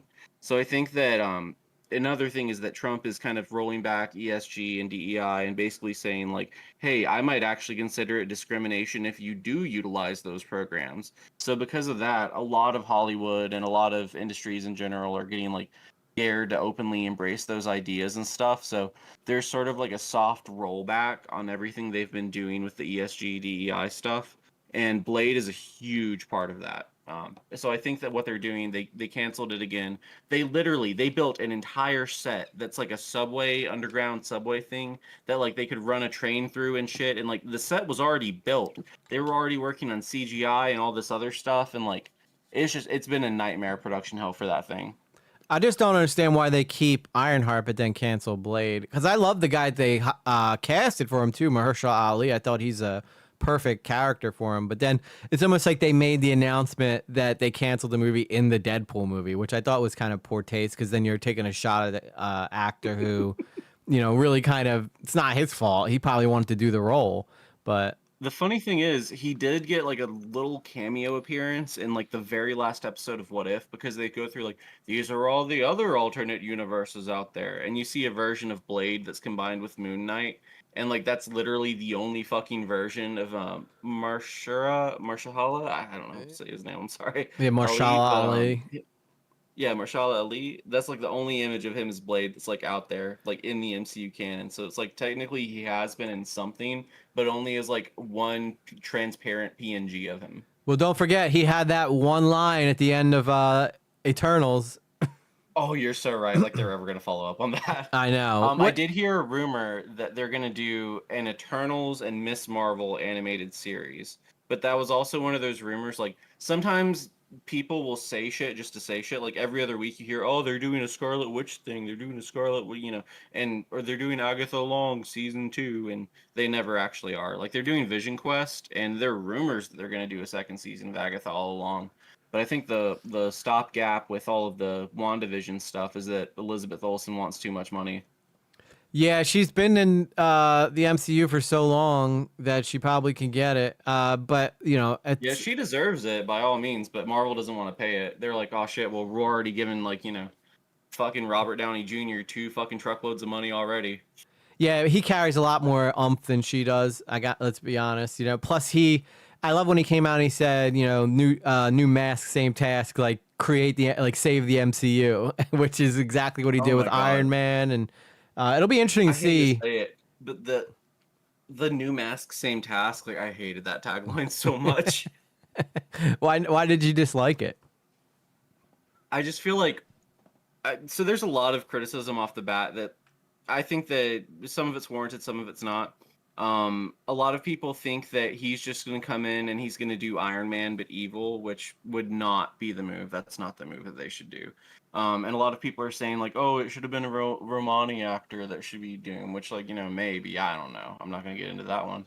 But I don't know. If he's going to do Iron Man but evil, then But what I'm kind of hoping that it is, I'm hoping it's like a body swapping, face swapping thing, where it's something where it's like, oh, Tony's soul was sucked inside of the soul gem, and Doom is on the other side of the multiverse, and he like swaps bodies or something to XYZ. They did a story like that in the comics, didn't they? Like where Dr. Doom ended up switching bodies with Tony Stark through, like they went to college in a What If episode of, it wasn't on the show, but it was in a comic. There's something like that, but what I was more thinking of was the 2016 Secret Wars by Jonathan Hickman. In that, Doom rewrites reality so it becomes Battle World, where everything kind of emerges and amalgamates into one thing after all the multiverse is destroyed. And in that new amalgamated reality, he's married to Susan Storm, and her and Reed's kids, Franklin and Valeria, are Doom's kids in this new rewritten reality. And that's not far from what happened with Valeria's birth, which is a whole nother thing because she was going to be stillborn, and then he did demon magic, which made him her spiritual father, but not biological father, which is a whole nother fuck shit thing. But yeah, so I think it's going to be something like that, where it's going to be some kind of twist, where it's going to be some multiversal bullshit, because they alluded to there being a reason that they have the same face, or that they're going to have the same face. But also in the comics, Doom's whole thing is that he has like a slight scar across it. So that's the whole reason he's afraid to show his face in the first place, is because it's imperfect. I would say that the Iron Man thing could work if you also make him like a sorcerer. Like he has the powers of Iron Man, but he also has the powers of Doctor Strange. I think that would be an interesting, dynamic. Because then he could fight you as Iron Man, but he could also fight you as Doctor Strange, and he might have like the Time Stone or something. There's got to be something here that makes him so stupidly powerful that he can do this. In a way, I sort of wonder if that's what they're alluding to with the Iron leaked footage, or if it was in the actual trailer. But I saw one scene where it was where she had the Iron Man heads up display, but it was full of like sigils and like witch like symbols, like it looked like it was the heads up display from Doom, Yeah. And then I saw another thing where she was like making a giant sigil thing around the armor. So, and one of Ironheart's things in the comics that makes her kind of unique is that for a long time she was carrying around some kind of like Asgardian sword. So her whole thing was mixing magic and science as like the same thing. And I kind of wonder if that's going to be what they're like moving towards in like the thing for Doom and all. Is that, well, maybe that's the reason that Ironheart needs to be around, is because she's the only, like, you have Banner who knows science, and then you have other people that know science shit, but she would be the only person that knows both science and magic, if that's the direction they're taking things. Also, I think Sacha Baron Cohen, Borat, I think he's supposed to be playing Mephisto. He'd be a good Ironheart. That might be spoilers, but he would be great for that, because he can do that dramatic acting, and he seems like somebody who could be very mischievous, very deceiving, and it would give him a chance to really flex his muscles jumping between I'm gonna steal your soul and I'm also gonna have a great time while I'm doing it. Mm-hmm. Going back to what you were saying about the Iron Man playing Doctor Doom, it would be easy, right? All they got to do is give him a silver suit, right? Make it an Iron Man suit. And I don't know if they want to do the eye cutout thing that Doctor Doom does, because I don't know if that's going to look great on camera historically when they haven't done the comic accurate eyes. It always does kind of seem a little weird in live action. So I wonder if maybe that's what they're thinking. They'll be, or some people were saying that it could be some kind of situation where when Steve Rogers returned the stones, he didn't put one back at the exact time. And then, but here's the problem too: I adore the thought of that. Yeah, I think that'd be awesome, right? And my whole thought with that is that he goes to return the stones, right? And then he finds out, like, oh, I'm gonna have to give this back to the fucking Red Skull. Hell the fuck no. And then, like, I think he just hoards them. Like, what if he never takes those stones back to that timeline, right? And then he stays where he is, and then the timeline he was supposed to take them back to was destroyed in Loki season 1, episode 1. Yeah. So what if he went back in time to where Peggy was, and then Peggy's like, you got to take those back one day, and then he just has the fucking gems chilling in like their apartment or some shit, and then he's like, yeah, I guess I better get around to doing that, and then she goes with him to do it, right? But then they go to finally do it, and then it's like, oh, that timeline's been destroyed, so where the fuck do they end up? They end up on Battleworld, Secret Wars. So that's kind of my theory on how Peggy and Steve are going to get to Secret Wars, because Chris Evans confirmed he's not doing Doomsday, but I think he is doing Secret Wars. Yeah, because I think that they're probably going to do Doomsday as like a Infinity War where they're just going to kill off a lot of people, and then I don't know, maybe they won't do the same thing and bring them back, but they definitely have to do. They better not kill my boy Walker. That's all I'm gonna say. They better not kill John Walker. That dude's my boy right now. But yeah, I think that it's very interesting. It's gonna be cool to see where they go with this. Did you see the fan made thing between Thanos and Iron Man, where I guess it was like, it's not canon, I don't believe, but it's like Tony Stark. Yeah, the one that's like a 3D animation thing. Yeah, that was sick, dude. And I'm like, this is better than this is better than what Disney's been putting out. But I think it would be awesome if they have a moment like that in the movie, where you can kind of just show how terrible Doctor Doom is, and it just shows you how much better fans are at giving people what they want with that little clip that guy probably worked really, really hard on, because it looks like I remember when I first saw it, I was like, what is this, like some interesting information that they dropped? Hey, Gypsy, that they dropped in regards to Doomsday that I just wasn't aware of, and then sure enough, it was fan made, and this is impressive stuff. But I would like to see that type of Doctor Doom. I think that's a good representation of a Doctor Doom that I wouldn't mind seeing. And he did the Iron Man thing, but he also had the magic thing too going. Oh yeah, my whole thing is like, I just really want a comic accurate Doctor Doom, because we've never got someone that's like quite right for them. And Robert Downey Jr.'s whole thing is that he completely redefined who Iron Man was. So it's like, you read Civil War, and Iron Man isn't written like Robert Downey Jr. at all. And then you read all the stuff that came out after the movie came out, and everything's written like Robert Downey Jr. So it's like, the comics shape the movie, but the movie also has sort of a backwards effect where it shapes the comics too. So my whole thing is like, I'm just worried about them fucking up Doom because Robert Downey Jr. does something new or different. Yeah, because he might want to play it fat. He might want to play it wild just to separate the two characters. So you never know. I mean, I have faith in Robert Downey Jr. He's a great actor. But yeah, he could, if he goes too much to one side, he could end up, I don't want them to make him sympathetic. Every single character in Disney, Marvel, MCU, evil always is a sympathetic evil guy that they always got to make you feel bad for at some point. I want just a straight up evil guy. Like, Thanos wanted to destroy the world, and they tried to make it seem like, well, you know what, Thanos is actually kind of right. And we're getting overpopulated. I don't think Doom is the evil guy, though. That's my whole thing, is that he's misguided. He does the wrong things for the right reasons. So his whole thing is that he'll destroy his neighbors if he thinks it's going to help his country, like, prosper, which is, like, fucked up, but it's also, like, he's not doing this. In some things, he is doing them to suit his own ego. He wants to do them before someone else can, and that is a whole part of the character. Yeah. But I think that, like, ultimately, like, he's the guy that stands with Earth and not against Earth. Like, when shit hits the fan, he aligns himself with Earth against the Skrulls or against XYZ. Like, if he thinks that he needs the Avengers to do something, like, he'll be like, hey, just so you know, there's a bunch of Skrulls running around and they've replaced Rhodey. And, shit like that sometimes, so... Yeah, you're right. You're right. But I don't know. I just feel like they haven't really given us someone who's like evil yet. Also, how are they going to explain away all this stuff with Kang now? Because they haven't touched it. They're just acting like he never. Like, did Scott Lang defeat him? Is that how they're going to be like? I do think Doom needs an element of ruthlessness. So with Kang, that could be where they display that at. You just see him like that he's already gone through all the Kangs. Like, I remember Infinity War opens up and they tell you that Thanos had already taken the stone from wherever the Nova Corps are that we saw in Guardians of the Galaxy 1.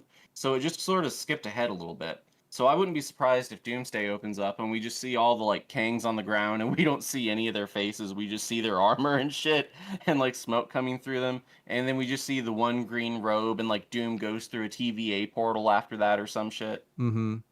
Also, well, that's interesting. All the World Stage says that she thinks it could Reed Richards, an evil version, or it's Reed's son could be like. That would be interesting because they are having the baby. I actually would like that if it was. Yeah, that would be really neat, honestly. Like, if maybe Doom is like a Franklin Doom or a Richard Doom. Yeah, and that's what they're doing with the Ultimates in the current ongoing Ultimate universe that they just started. I think Ultimates 13 comes out tomorrow. But yeah, so Reed Richards in that universe becomes Doctor Doom because it's an alternate. More evil Reed Richards who created that universe or fucked it up. Oh, she's saying Kang is Reed Richards' son. Yeah, I don't know if that one would make a whole lot of sense. But anything can happen in these movies. Kang is descended from Reed Richards. Yeah. He's like Reed Richards' great grandson or some shit like that.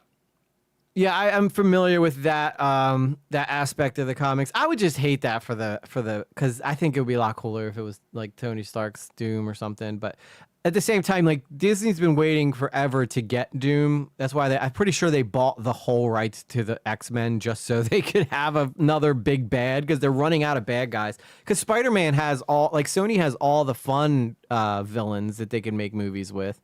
And Yeah, exactly. It's like you think about how the DC universe kind of revolves around Batman. Well, the Marvel universe very much kind of revolves around Spider-Man, and all that shit's tied up with Sony. And Sony could easily make that good if they wanted to. And I want to be honest, like Well, I don't think the last Venom was too bad. I don't think the last Venom was too bad when they had Null, but now it's like, okay, well now you can't have Null. But I'm sure It that wasn't that bad, but like it was kind of rushed, and like I was butthurt that they like immediately cut off the like Spider-Man, the stuff they were teasing with that too. How like in Venom 2 they tease like, oh, he's gonna meet Spider-Man, and then Spider-Man Far From Home, he's like barely an after credit scene, and they wrap it up in like 2 minutes in the opening of Venom 3. Like that frustrated me. Yeah, Like, that's one of those things where it's like they can't keep promising things and then not delivering them and like pulling the wool out from what is it? Pulling the wool over our eyes? yeah. I don't think that was Sony's choice though. I'm pretty sure Disney was probably like, stop doing that. Like we're not putting it out. Although Tom Hardy is a great Brock, I think I would love to see him in the MCU. Because finally get that white damn spider on Venom that we've all been waiting for. I hated Carnage though. They ruined that character. Carnage sucked. See, yeah, I agree with that. Woody Allen, is that who? Woody it was? Harrelson. But yeah, Woody Harrelson. Woody Allen. I can just Woody Allen be like, well, you know what? I think I'm gonna go kill some people. But yeah, Woody Harrelson was so miscast as that. And like I didn't get what they were going for until I watched True Detective, which is like genuinely one of the best pieces of fiction ever fucking made. Agreed. The first season anyway. But like I think that's what they were going for, but like that it wasn't what they got.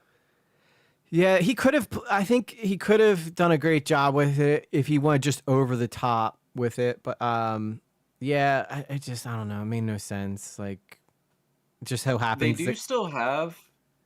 There's still that one little bit of Venom goop that was left behind in the MCU. So my whole thing is that I think that Tom Hardy. I think Tom Hardy. Fuck, I can't remember. Tom Holland. Yeah, no. The dude that plays Venom. Yeah, Tom Hardy. Yeah, Tom Hardy. So I think he's kind of like aging out of the role a little bit. And like, not to say he looks bad, but he definitely looks older in the in Venom 3 when you watch it. Mm-hmm. So I'm thinking that when he's recording Venom, that's probably like a month's worth of work as opposed to like being the star of the movie, which is like 6 months worth of work. So the idea that I think they're probably going to go for is they're probably going to give Tom Holland the Venom suit, and then they're going to have Tom Hardy like just be the voice of Venom inside of his head. Yeah, that'd be cool. Because I did like the aspect where they can, because, you know, in the comics you always hear "we are Venom," so there's two there, but this is the first time you got to hear Venom talk, and I thought it was a nice approach to kind of creating like almost like an AI that Tony got when he was doing it, and you know, I thought it made for fun, and it really made it funny in my opinion when you would have Tom Hardy, you know, when he jumps in the lobster cage because Venom's just like messing with him so bad. Like those Venom movies were really funny. Like I can't remember laughing as hard at any other Sony movie other than maybe Morbius, but I was laughing at that because it was just so off the wall and silly. Yeah, like Venom makes sense in so many ways, and like the way that it's marketable and why it's appealing. Like Japan and like China and Asian markets love Venom because the whole thing is like, oh, he's like this big scary demon monster, but he's actually just a huggable, lovable teddy bear. And it's the same reason that the Thing is gonna catch on. But people like that idea of something that's supposed to be like dangerous and creepy and scary on the surface, but is actually lovable. It's why the movie Bumblebee did so good, because they turned Bumblebee into E.T. Mm-hmm. I like that they made him eat people too, Venom, because that wasn't really something he did, Yeah. and now all of a sudden he's eating people, which is pretty hilarious. And he says to his wife, he's like, or his girlfriend who eats a head, she goes, "I think I ate a guy's head." He's like, "Yeah, you get used to it." It's just like the little lines like that, like Tom Hardy. That's why I like Tom Hardy in the role so much. But I can understand why, you know, there could be a Eddie Brock in 616 that isn't Tom Hardy if they really want to try to make it somebody who's on the same level as Peter Parker. But I don't think, I don't think Sony's going to be departing with their characters anytime soon, because that's why they keep making these Spider-Man movies, so that they can, or Sonyverse movies, so that they can keep the rights to these characters. They don't want to. That's like their cash cow right now. But yeah, it is. I mean, Marvel's still got a ton of characters they could play around with and have a good time with. I hope that they do Cyclops justice too, of the guy, one where James Marsden played, because I feel like back then he should have been like the main character, and they ended up going with Wolverine instead. But they made him such a wuss. Like, why is he the leader of the X-Men? He gets his butt kicked in every single fight. 2 seconds, somebody takes his glasses off, and he's. That always bothered me. He dies in like the first 15 minutes of X-Men 3 too. Like, that frustrated me so much. Yep. It was he finally got a moment that was powerful, and they kill him instantly. Because we got to make room for Hugh Jackman. Like, can we at least see Cyclops and Wolverine fight over Jean or something? That always did frustrate me too. Going back to those early movies, but. I liked what they did when I think Sony did a great job when they brought back the Note, or is it Far From Home, where they bring back the other Spider-Man characters. I thought that was pretty cool. And then they kill off, spoiler alert, they kill off Aunt May instead of Uncle Ben, so that's his Uncle Ben moment. But then that kind of defeats the whole purpose of, okay, now he's got two with great power comes responsibility speeches. So it is crazy. I don't know what they're going to do. But, okay, give me your picks. Let's talk about it. Who's doing better, Superman or Fantastic Four? And give me your opinions why. Well, I already said I'm pretty sure. I think Superman breaks $1 billion. I think that the marketing thing with it's too good. You got like the baby kaijus, and you got the cute dog. And, okay, so I might risk just outright spoiling the movie with this theory, because this isn't something that this isn't a rumor or anything, but this is me just predicting the movie. But so cover your ears if you don't want to hear this. I think Crypto fucking dies in the movie, because there's someone that said like, oh, the #1 rule of Hollywood, if you don't want to piss people off, is you don't kill the dog. That's the first rule of dog movies. But that's so stupid, because Marley and Me, Where the Red Fern Grows, Old Yeller, the #1 rule of dog movies is that the dog dies. And James Gunn, he makes movies about his trauma, right? Mm-hmm. He makes movies about his own personal experiences. That's why Guardians 2 is about a father and son, and it's why Guardians 3 is about Rocket the way it is.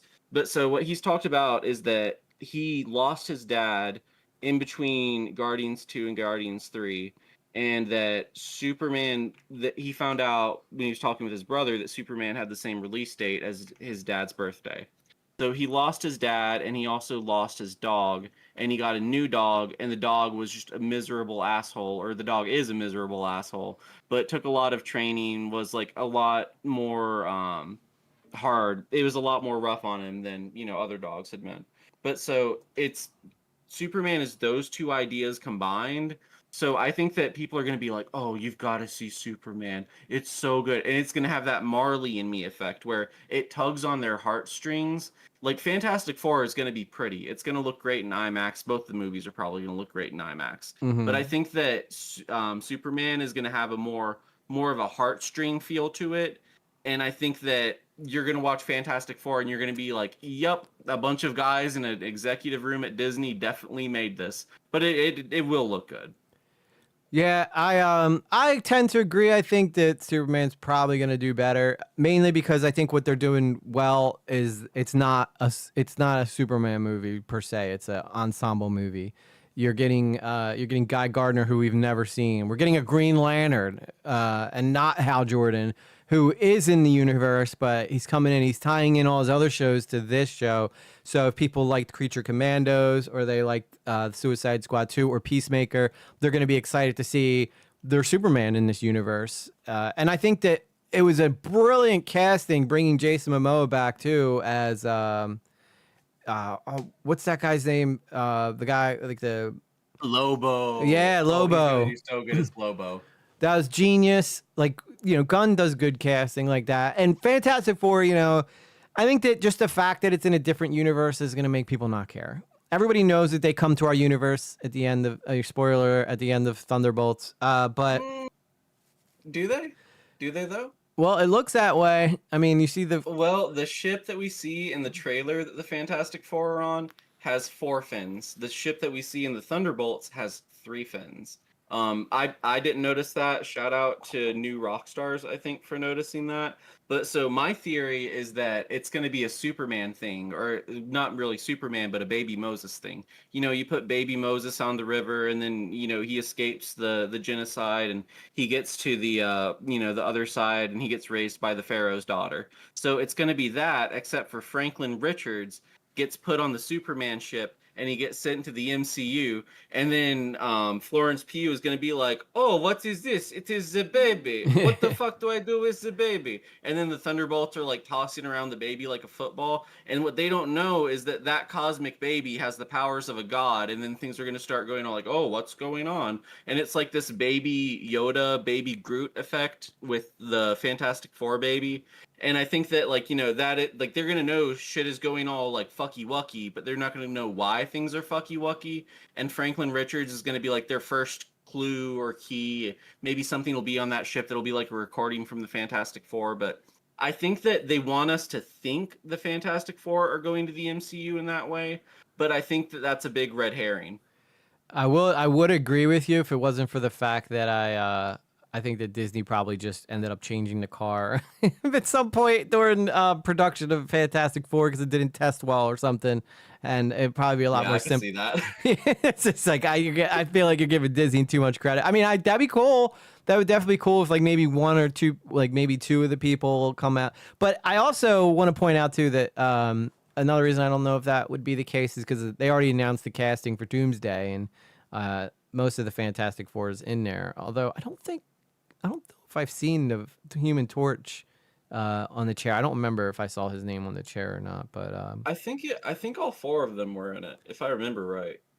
Okay, and I know that that's not the whole cast. There's going to be more, but I know another channel was talking about how they're going to, instead of like making Pedro the focus point of Secret Wars or something, they're going to go with a Chris Pratt Secret Wars arc, which I think would be great because I feel like his story is incomplete, and he's on Earth now, right? So, he could easily jump in and get in the fray, and everybody loves Chris Pratt. I think he's a huge reason why Guardians did so well. Some of the leaked concept art, the Russo brothers said that they're not using this. This was for the previous version before they got hired on, but I think that's bullshit. They lie all the time like that when stuff leaks. But so it's in Madripoor, so it's like, I forget exactly how to describe it, but it's like this is like it's in Falcon and the Winter Soldier, but it's like this is like where they have all the illegal weapons. Like if you're gonna do some fuck shit, you do it in Madripoor because everything that would be illegal is legal there. I think it's also in Shang-Chi. It's where they have the illegal fight club. But anyway, so it's all of the young Avengers in Madripoor, but they're with White Vision and they're with Star-Lord. So I think that the idea was that White Vision and Star-Lord would be like the dads to like the Young Avengers. And then I think everyone was like, wait a minute, no one actually likes any of the Young Avengers characters. Oh fuck, what do we do? And then they like scrapped that to do like the Avengers versus X-Men version of the movie. Yeah, I'd like to see House of M too, which would probably be the payday that Scarlet Witch needs. But I don't think you're wrong. I mean, there's still so many stories to tell. I'm not a big fan of, some of the character choices they're making, but I do feel like with Thunderbolts, I thought we kind of got at least a Disney hope because Sentry was a cool character. I don't know what they're going to do with him now that he's just so ridiculously, stupidly powerful. They're just going to keep making Bob be the guy or something. And then, Sentry will save the day always at the end or something. But then you also got to get the Void. I think, the Void is not that powerful. Just send Florence Pugh in and be like, sun's getting real low, Bob. And then you're good. Voids take care of it. I bet the Void is like a power battery that Doom uses because in the 2016 comic, it's Molecule Man, and Molecule Man is like the human power battery that Doom's using to like keep Battle World together. So I bet you replace Molecule Man with the Void, and then another element that you could do. I bet that Scarlet Witch, she probably won't be in Doomsday. I don't think she's confirmed for it, but I bet she will be in Secret Wars. And the whole thing that it'll be that Doom will promise, hey, I'll let you have your family back together if you help me warp reality in this XYZ way, and you can draw your power from this. So, like, I bet it'll be Scarlet Witch and it'll be the Void, and those will be, like, two of Doom's lieutenants in Secret Wars. Yeah, that's the one thing I hated about Agatha. It's like she's terrorized. It kind of, like, Agatha kind of ruins Doctor Strange, Multiverse of Madness, because if Wanda just would have been a little more patient, she just sat around and waited for her son to show up. Like she would have found him. Like, but you know, I think you're right. I don't think people are too excited about the Young Avengers. You know, Billy and Tommy aren't that important to me, in my opinion. It'd be nice to get another Quicksilver in the universe, though. So for that, my whole thing is like, I really like Kamala. I really like Miss Marvel a lot, and it's like I watched the Marvels, and everyone falls flat except for Kamala. Her actress Iman Vellani, she is the absolute best. She loves the role so much. Like, she brings so much to the table. I just hope that they do her justice in these movies. I think that you're right, because she does really give off like what a fan would be like in that situation, which is exactly what she is. It's like she's just like, what is happening? What? This is sick. Like, even in the singing universe, you know. So yeah, I agree. She's a bright spot in that movie, especially when you put her next to Brie Larson, who's kind of like watching sand. Not, you know. I know, and I had never watched the Alien movies or the Predator movies until like a couple of weeks ago, and I got a Black Panther versus the Predator comic because I'm doing a Black Panther video. And I was like, oh, well, I should probably watch the Predator movies. And I got to the Alien versus Predator movies, and I was like, oh, I should probably watch the Alien movies. So I had never seen Ellen Ripley like before, or who's the actress that plays her? Sigourney Weaver, yeah. I had never seen Sigourney Weaver, and then like seeing her in the first 4 Alien movies, I'm like, oh, this is what Brie Larson thinks she's doing. Yeah. This is what she's been trying to do and failing to do for like 10 fucking years. Yeah, I always tell people. I feel bad saying that. I always tell people what makes Ripley a girl boss is that she's fine with being a woman. In fact, she likes being a girl. You know, you'll see her use her sexuality against other guys, and then she has no problem taking on being like a mother figure. But then when push comes to shove, don't threaten the kid that I'm looking after, because I'll destroy the aliens for messing with my kid. Like, that to me is a girl boss, not someone who's like, F men. That's how I'm gonna be awesome. I don't let the patriarchy hold me down, and you know. Yeah. Like, there's this whole thing with the Endgame press circuit, where it was like a clip that was going around where like you would see Brie Larson try and joke with like Chris Hemsworth and with Don Cheadle, and like it would just get really awkward whenever she would try and like she would get defensive, or she would try and joke with them. But the thing is like they have like 10 years worth of rapport of like doing these like press tours together, where like they've built up this chemistry, and then this new girl comes in and she starts trying to do the inside jokes with them, and they're like, what are you doing? You can't sit with us. And it's like that energy came off like super fucking strong. So it's almost like I hate to say it, because people forget that when they were first talking about casting Captain Marvel, Brie Larson was the person that everyone fucking wanted. It's just like when they were casting Samus Aran, not when they were casting Samus Aran, but the fan cast for Samus Aran since like 2007. People have always said Brie Larson. Like, ever since Scott Pilgrim came out and got popular, people wanted Brie Larson to play Captain Marvel. They wanted her to play Samus Aran. So it's like, it's hard for me to imagine anyone but her in that role. And I kind of wonder is it Brie or is it the script? Because like, I mean, there's not much, no one else is really bringing much to the table in the Marvels or Captain Marvel. So it's like, I think that there's a way to redeem her as Captain Marvel, but there's so much baggage to overcome too, you know?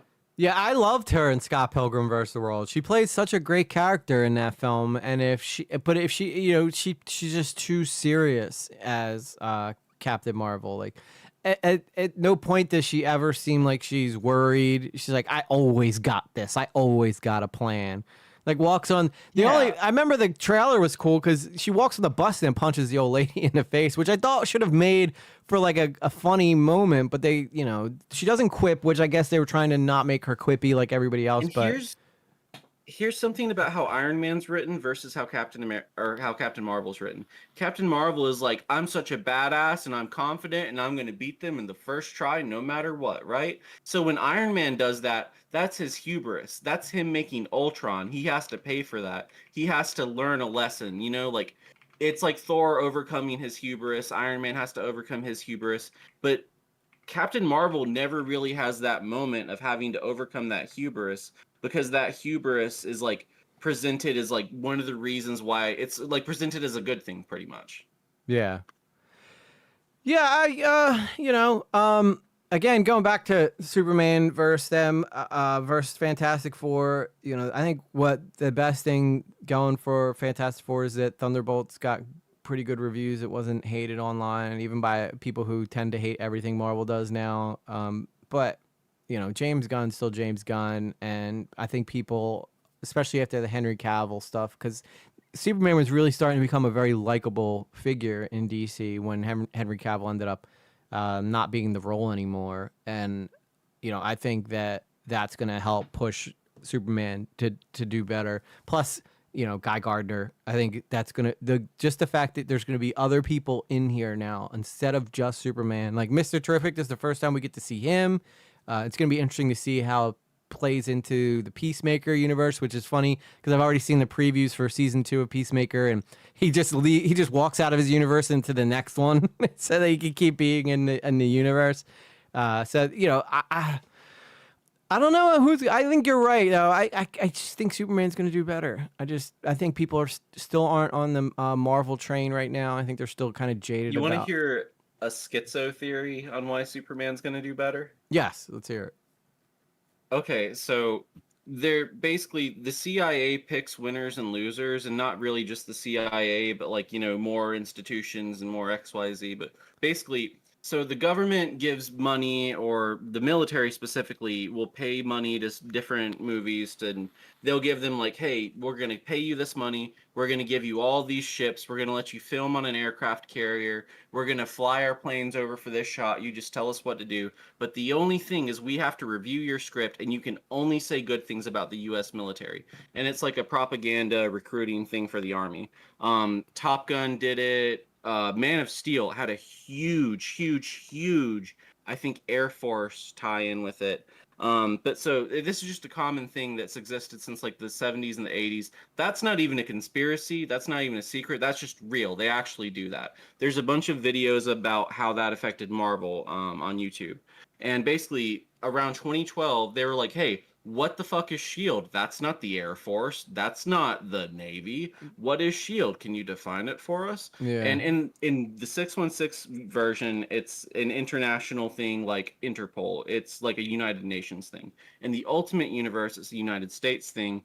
In the movies, it was unclear. So the entire reason that the SHIELD is like fractured and stops, it disappears in Winter Soldier, is because the military pulled funding in 2012's Avengers. So I think that also they kind of like, when things get too big, they pull support from one thing and put it into another. But so basically the CIA created Air America because they wanted to show other airlines, this is how you do it. And then everyone copied Air America after that, and they still own Air America. But there's a bunch of weird little things like that of them infiltrating the music industry, infiltrating film and other things. But there's this guy at DC right now, Tom King, who he served in Afghanistan, he served in Iraq, he's a veteran, and he was also in the CIA after he got out of the military. So, and he talked openly in this one podcast about like, yeah, so I talked about this stuff in my book, and then some of my old CIA buddies, they helped propagate the book by buying a bunch of copies from Barnes and Nobles and buying entire pallets of it. That way it would get on the bestsellers list. So it's like, we already know that they do this shit. Mm-hmm. So basically, if the military had a problem with Marvel and Disney back in 2012, Disney as a whole has gone more and more towards being a monopoly. And one of the ways they do that is when they release like Star Wars and Marvel movies, they're like, hey, you have 16 different theaters. Well, you need to have at least 8 of them showing the Marvel movies, or at least 8 of them showing the Star Wars movies, even if no one is watching them. And they do that just to flood out the market and like stop other shows from having even a remotely as much of a chance of getting seen. And I know that there was a big controversy with, I think it was like a Quentin Tarantino IMAX movie or a Nolan IMAX movie where they couldn't get into IMAX because Disney was releasing a Marvel movie in IMAX and they were really pissed about it and they made a big to-do about it. But so basically, Disney has created a monopoly situation in the theaters. So if the government was putting their support behind Disney, and after 2 Trump administrations over the course of 12 years, we're probably pulling support on that. Let's be honest. So I think that they're like, even if it's not necessarily a more direct thing, like we know the CIA guy Tom King, he's doing the Wonder Woman book right now at DC. He did the Supergirl book that they're about to adapt into a movie. He was also tied to the New Gods movie that got canceled. But so his come up happened so fast that it doesn't make sense. And everyone that reads comics kind of hates him. This is the thing. I like him. I think his comics are good. I think that they're interesting. You just need to read them with the filter that, like, hey, this is a guy who was in the military. This is a guy who has this certain view on things. And when you read it through that filter, process it through that filter, it's like, okay, like they're good books, but they're also very like coded in what they're saying, and they're very like, they're definitely trying to push certain ideas. But so the schizo theory that I have is that the military, the CIA, the big cahuchas, who the fuck ever, they used to support Disney and they used to support Marvel, and whatever happened, they had a falling out with Disney, and now they're going to push DC stuff instead. So for the next 10 years, we're going to see DC become more prominent than Marvel, and then in about 10 years, Warner Brothers will probably do something to piss off the government, and then they're going to switch sides and they're going to start supporting Disney again. And it's just going to be a balancing act. But that's my like schizo swimzo theory. I mean, you might not be wrong. I don't know how all that stuff works with the U.S. military, but I will say that when they did Captain America, I will say they did the aviation in that film really well. And I thought that was like probably one of the smarter things that they did regarding the Captain America. It's like, okay, well, you don't got no superpowers. What can we do? Let's do a Top Gun action sequence between Japan and the United States, which I think is probably one of the most realistic moments of that movies where you would actually see 2 nations do that. But they ended up using an F-18 Hornet, which is a Navy aircraft, and then they gave Japan the F-35. So then they were getting Lockheed Martin and Boeing both being able to have represented products in that movie, and then they end up fighting, which, by the way, this is me nerding out with my military aviation. There's no way an F-18 Hornet would have any shot against an F-35, but for the sake of entertainment, I can understand why they did it, because the Hornet would just get dusted. They wouldn't even really be able to see the F-35 if they got in a fight. So they would not be flying that close together and doing dogfights. The Japan would have just sat back with their F-35s and shot from afar. But that's just me giving my little take in that perspective. And on the thought of like the military war accuracy stuff, have you seen Predator Killer of Killers? I haven't seen it yet, but I saw the trailer and I saw it pop up on my stream. I want to go check it out.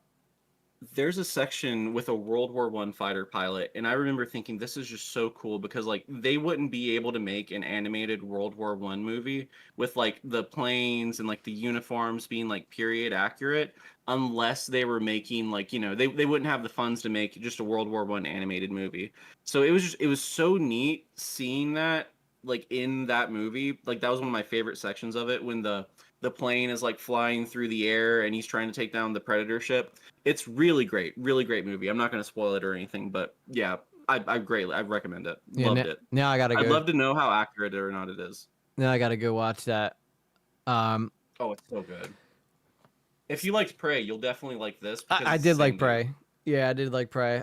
I don't know how I don't know if I feel like they would have much of a shot, but I feel a little girl bossy at times. But I do think that it was a pretty interesting take on the Predator mythos, and I thought that was pretty cool. I also really like what they're doing right now with Predator versus Marvel characters. Or I think that those are really fun, those stories, and they're gruesome too, which I think is awesome. I think that there needs to be more of that, especially in regards to Disney. I liked what they did with Deadpool.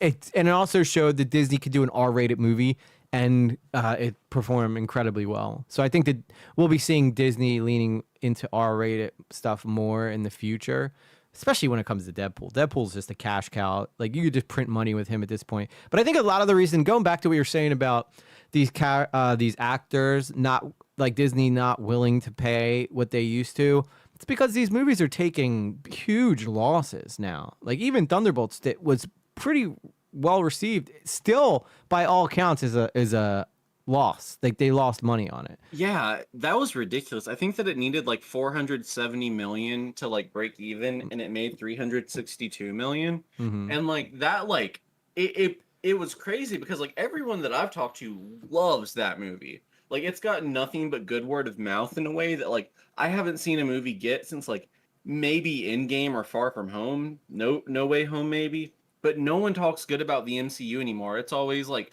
through some lens of jaded cynicism. And for the first time, people were excited about an MCU thing, and it was so heartwarming. And then you hear that it's like, oh, well, it didn't make back its money, so the suits aren't happy. It's like, man, fuck you. But I did hear one good rumor from it, one good thing that might have come out of it. This isn't confirmed, but the rumor is that the guy who directed it is gonna end up directing X-Men. So yeah, I'm sure Disney's Fingers happy. crossed. I'm sure they're happy to get like Nerdrotic to give it some compliments, and a lot of the bigger YouTubers that talk about that hate everything Disney does to give it some praise. I think that mainly this is just the fact that people are still jaded by a lot of Phase 5 and a lot of the failures that happened there, and they're not willing to go full reinvestment yet until they see a continuous, like, this is why I think Fantastic Four is so important to Disney.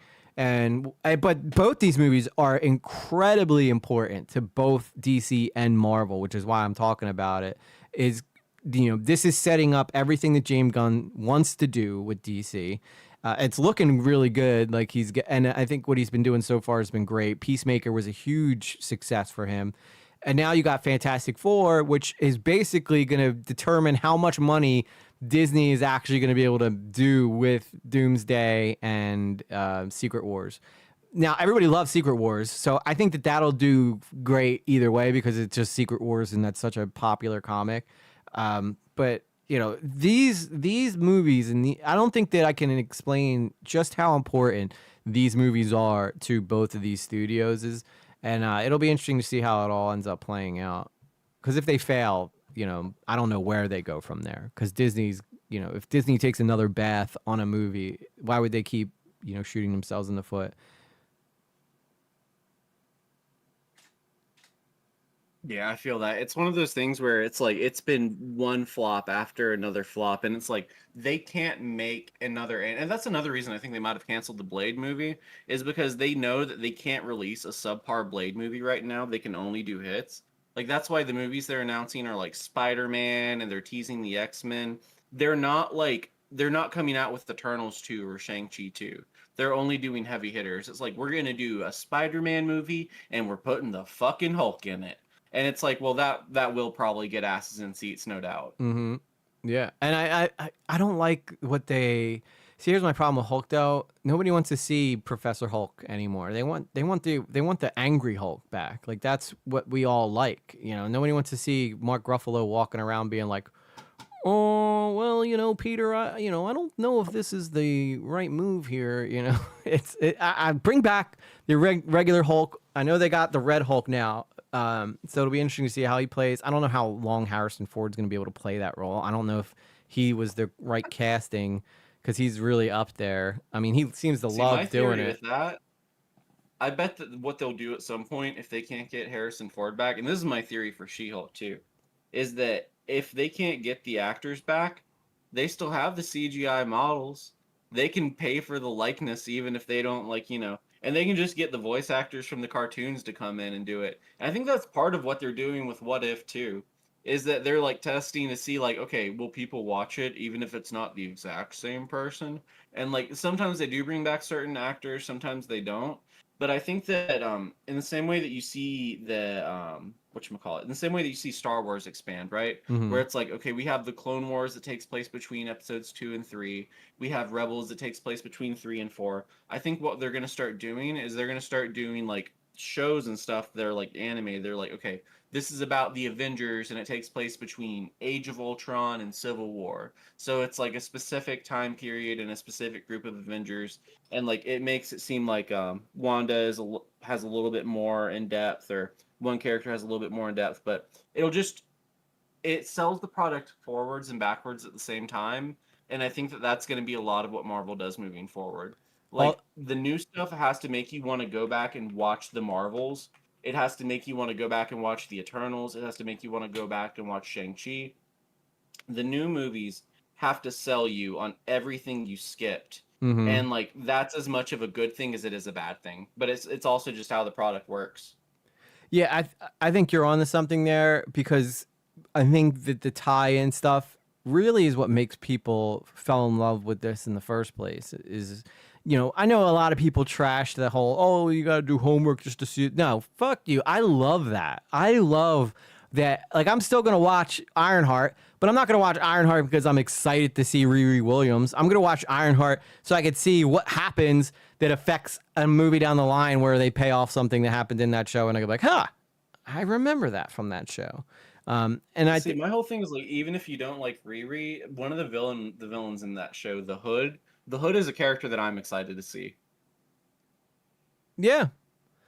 And you know, I don't know much about Ironheart. I mean, that comic came out in 2017 or something like that. It's that's one of those things where it's like they very much like rushed the character because they were like, well, we need more ESG characters, we need more DEI characters, and they got Brian Michael Bendis to do it. And this is a whole thing that this is going to be a controversial take, but the first couple of years of Miles comics all kind of suck. All of the Ultimate Universe stuff sucks. Everything up until 2016 when he merges into the 616, then it starts to get good, because after that you had the Insomniac game came out, you had the Spider-Verse movies come out, and after the Spider-Verse movies and the Insomniac game comes out, the comic book version of Miles just starts copying shit from them, and then he becomes a completely different character, and then he's actually cool. But so there's this like level of awkwardness to Miles Morales, because he was made by Brian Michael Bendis, who wrote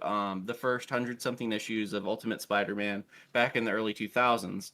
And then they're like, okay, well, in that time he got married, and him and his wife, they adopted a couple of kids that I think that they were of like different races. And his whole thing was like, well, my daughter has never seen a superhero that looks like her. My son has never seen a superhero that looks like him. So that was part of his motivation in making Miles Morales. So Miles Morales comes out and he gets all of these articles. CNN is talking about it. They're talking about it on Fox News. And it becomes this formula that people repeat for the next decade and a fucking half, up until right the fuck now. Like, it's like you have fucking Dean Cain up on Fox News, and he's like, I don't know if it's really that much of a good move to make Superman bisexual. And the whole thing is that it's the clickbait is like, oh, they're making Superman bisexual, they're making Superman gay. But it's like, no, they're making Superman's son gay, who is also Superman. There are two Supermans. One is the original, one is the son, and the son is bisexual. And then that becomes Superman is gay, and that gets a bunch of boomers to click on it. In the same way that you're like, oh, Spider-Man's black now. There's a black guy that's Spider-Man. They're replacing Peter Parker. No, but it's not the actual Peter Parker. It's an alternate universe one. And it doesn't matter the context of it. It gets people to click on it, and it gets people interested in it, and it generates hype. We're getting a white Black Panther. Logic. Did you see that? Exactly. We're getting a white Black right now. Yeah. And I can explain that too, but basically the same reason that Miles Morales got all those articles written about him, that's why they made Riri Williams, and they also got Brian Michael Bendis to create Riri Williams too. But the problem is that you have this black girl who's like 14, 15 years old, and she's written by a white man in his fucking 50s. Like, it doesn't make sense. Yeah. And like they've course corrected on that stuff since then. And but that's one of those things is where like when you do that, it's good. There's gonna be a disconnect there. And I think that like when you had Ryan Coogler take on Riri in Wakanda Forever, you kind of had her get revamped in a way that like, you know, she works better now. But it's like you can trace this all the way back to Luke Cage, right? So Luke Cage, when he was first created, he was basically written by white people and based on blaxploitation movies. So stuff like Shaft, the stuff that would have inspired Quentin Tarantino. cheesy movies about black people. They're like, hey, hey, hey. Wow, I'm gonna get really racist if I kept trying to do an imitation of it. I can't do that. Okay. But anyway, so it's like Shaft, right? He was supposed to be like Shaft, and it was kind of racist, and it was a little off-putting. But then you fast forward 20, 30 years in the future, and you have Netflix Luke Cage, and I love that show so much. Yeah. And it's like such a well-executed vision of that character. And so you can't get the good version of the character without the bad version of the character and the missteps at first. So I think that's where we're at with Riri, and I think that's kind of where we're at with whatchamacallit, with kind of like Miles, is that Riri sucked at first, Miles sucked at first, and then a couple of years later someone had a revamp of the character and then they became good.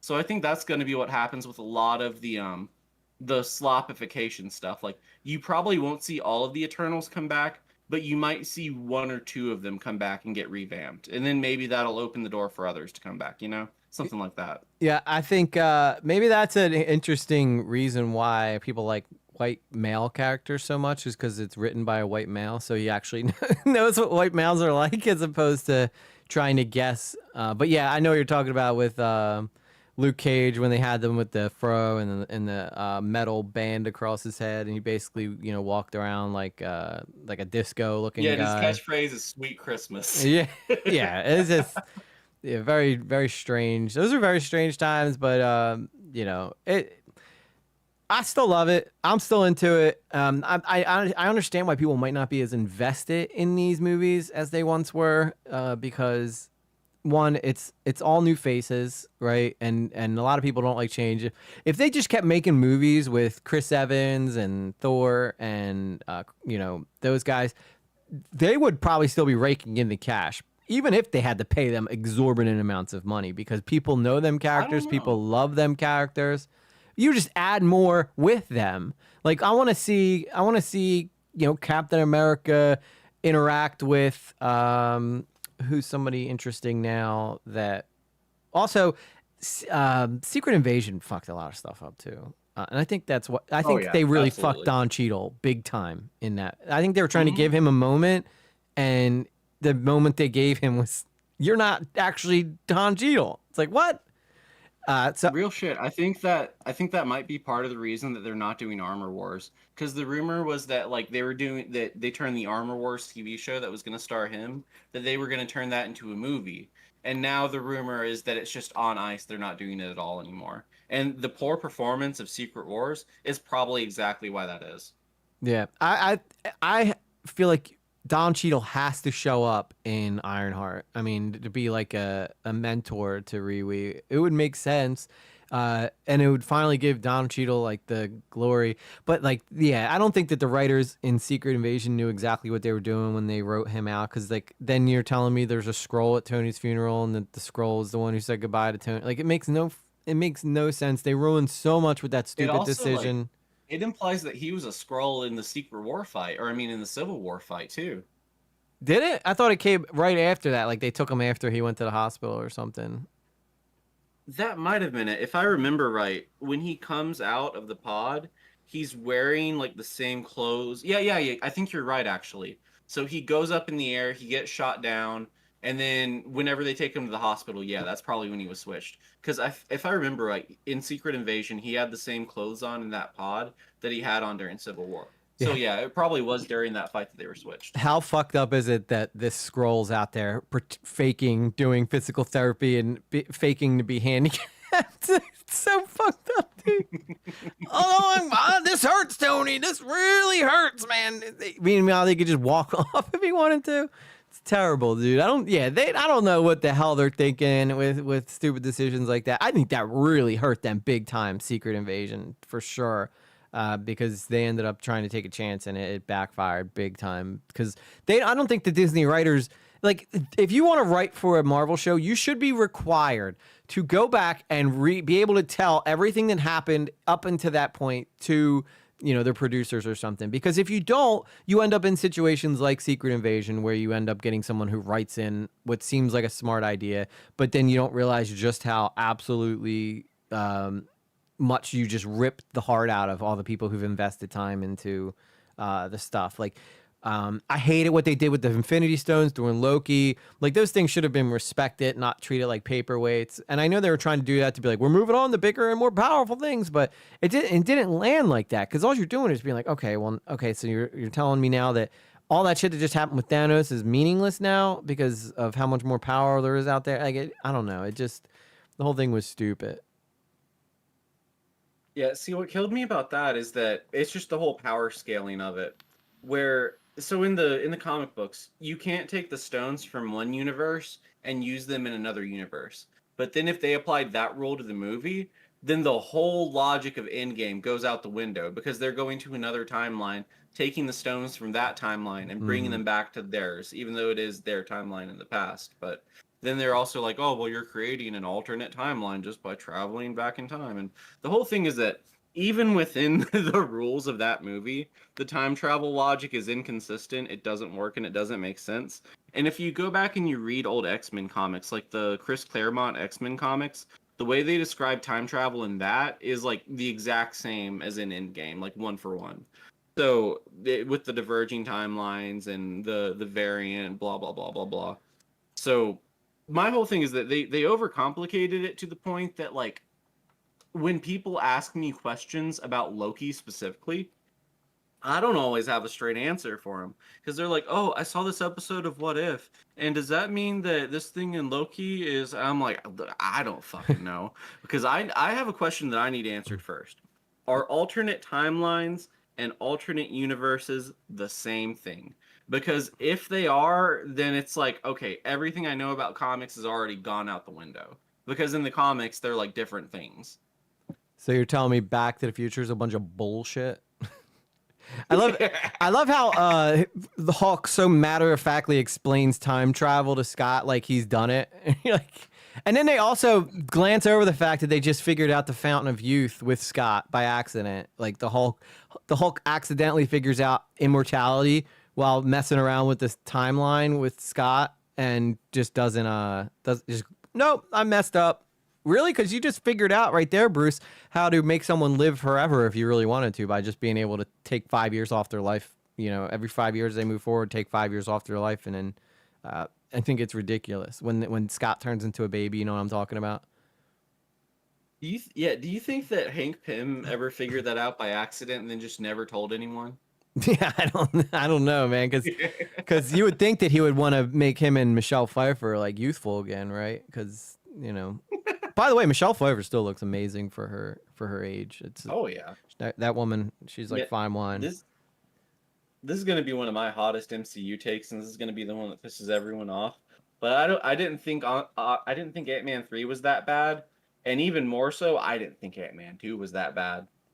Ooh, yeah, Ant-Man 2, that's the one where they have the guy when they're moving the buildings around and shit with Ghost. Uh-huh. Yeah, I didn't think that one was too bad. They're very formulaic Marvel movies.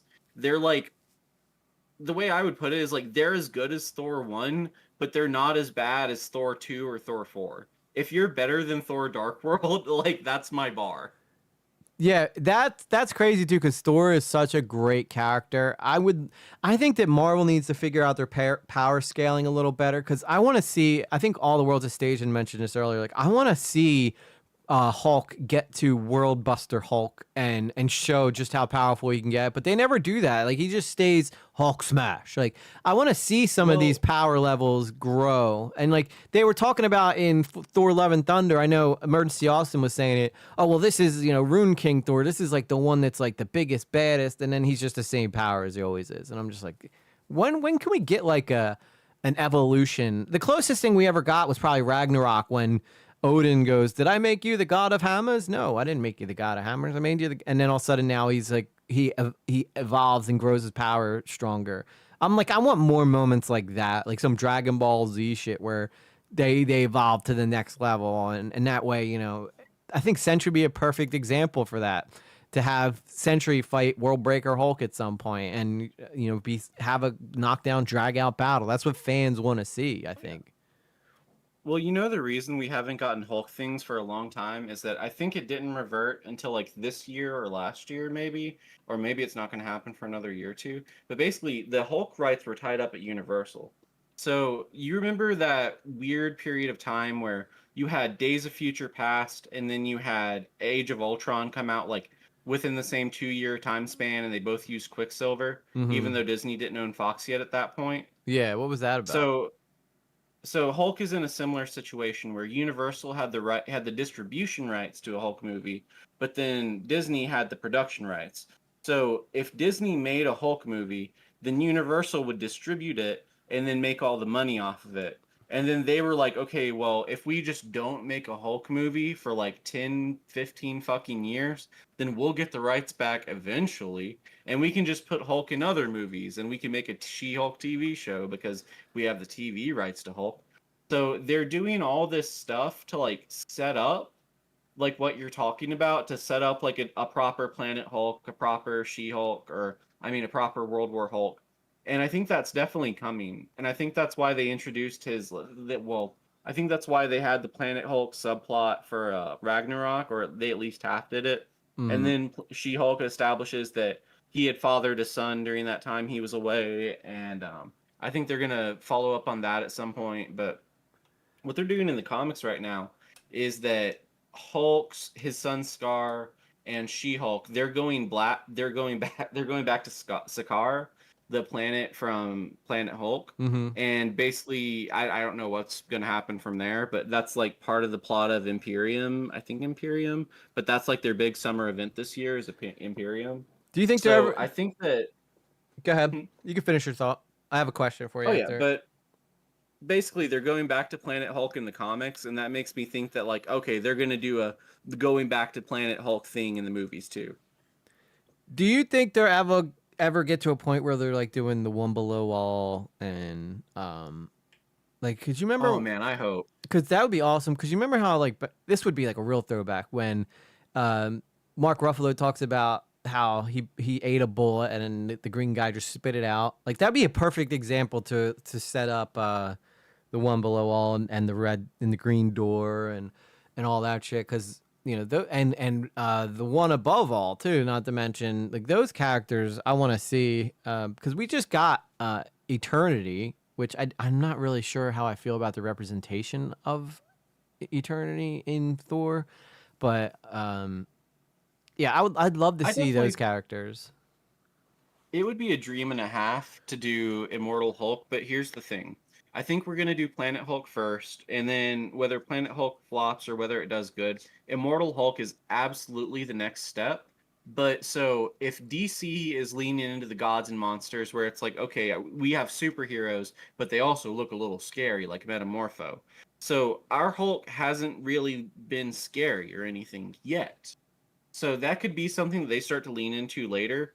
Because my whole thing with that is that the body horror element of Immortal Hulk, where like in Immortal Hulk, he's not just transforming, he's like, you have Banner coming out of the Hulk's body and then Hulk coming out of Banner's body, but it's like that movie The Substance, you know? And so you would have stuff that's like The Substance, but like, is Disney going to do that? Because you got to keep in mind, that would be very cool and it would sell tickets and people would get very excited for it, but they also have to sell like stuffed Hulk plushies to like 3-year-olds. So it's complicated, you know? I don't know. Mr. T says, I mean, come on, Thanos and his motives in the MCU films versus Thanos and his motives in the comics, you can't quite translate.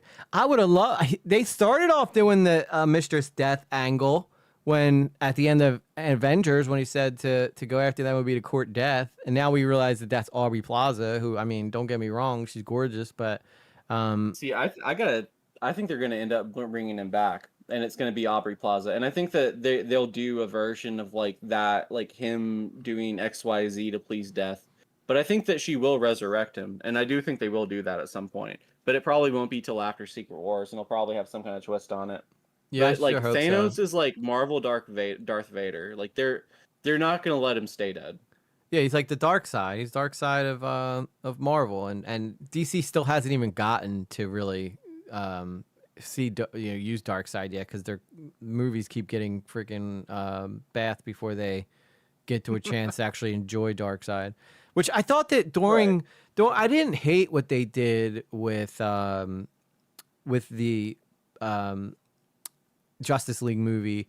I thought it was interesting, even though it was missing Green Lantern, which they had to have. He's been there since the beginning, and I think that's why James Gunn's. Funny about that? Go ahead. They dropped like a bunch of fucking posters that were like unite the seven, unite the seven, unite the seven, and it was like one for Aquaman, one for Superman, one for Wonder Woman, and they did one for every character except for Green Lantern, and it was like unite the seven, but there's only fucking 6 of them. Then the movie came out and there's only 6 of them, but that was the first thing they did to try and hype up the movie was unite the seven. So at some point Green Lantern was one of those 7 until they cut him. Yeah, I think what's the Snyder cut had Green Lantern, and he showed it on his phone that he wanted him in the movie, and then they I guess after Ryan Reynolds they were like nah, but that wasn't because people hated Green Lantern, which is something these studios don't understand. It's not because people hate Green Lantern, it's because they hated that particular portrayal of him. You know, it's not, you could do a Green Lantern movie that flops and then immediately do a Green Lantern movie that's like awesome. It's just all about how you do the movies, not about the characters. And when you read the emails and the train of logic between these people too, it's always like super interesting. So there were like leaked emails from, I don't know if you remember The Interview, when Sony pissed off North Korea because there was a Seth Rogen and James Franco movie that was about them assassinating Kim Jong-un or Kim Jong-il, I think Kim Jong-un. But anyway, so one of them. North Korea was pissed off and they hacked into Sony's emails and they leaked all their emails. And there was a leaked thing with Ike Perlmutter where he basically said, no, we don't want to do Captain Marvel because Catwoman flopped, because Supergirl flopped. And he's like bringing up every obscure female-led superhero movie that flopped like between the 80s and like 2010 or whenever it was. But he's like using all of those as the examples. And like, it's like you said, these things succeed or these things flop, and the executives, the boomers that are in charge, they get entirely the wrong ideas in their head about them. Yeah, I completely agree. These people don't know comics. They just see numbers. They just see numbers. And then, I remember back when I was 13, the Fantastic Four movie was terrible. That's why I'm not going to do a Fantastic Four movie now. And it's like, yeah, but that's because, you had people who probably didn't know what they're doing. Like I've been experiencing this with the Lord of the Rings because HBO kind of I'm a huge Lord of the Rings fan, and HBO has like all the old stuff on there, including like the Ralph Bakshi one that they did in the 60s. And I watched it and I was like, dude, this is actually pretty good. And they never did a sequel to it. And apparently it's because they, the movie didn't perform well. But over time, that for what he had available to him, he did a really, really great job with that movie. Obviously, it fails in comparison to what they've done with the last Lord of the Rings that Peter Jackson did, which is just a masterpiece. But then you get to really see just how much the filmmaker is important in these situations when you see Amazon try to do Ring of Power, and it's just the worst portrayal of these movies that you've ever seen.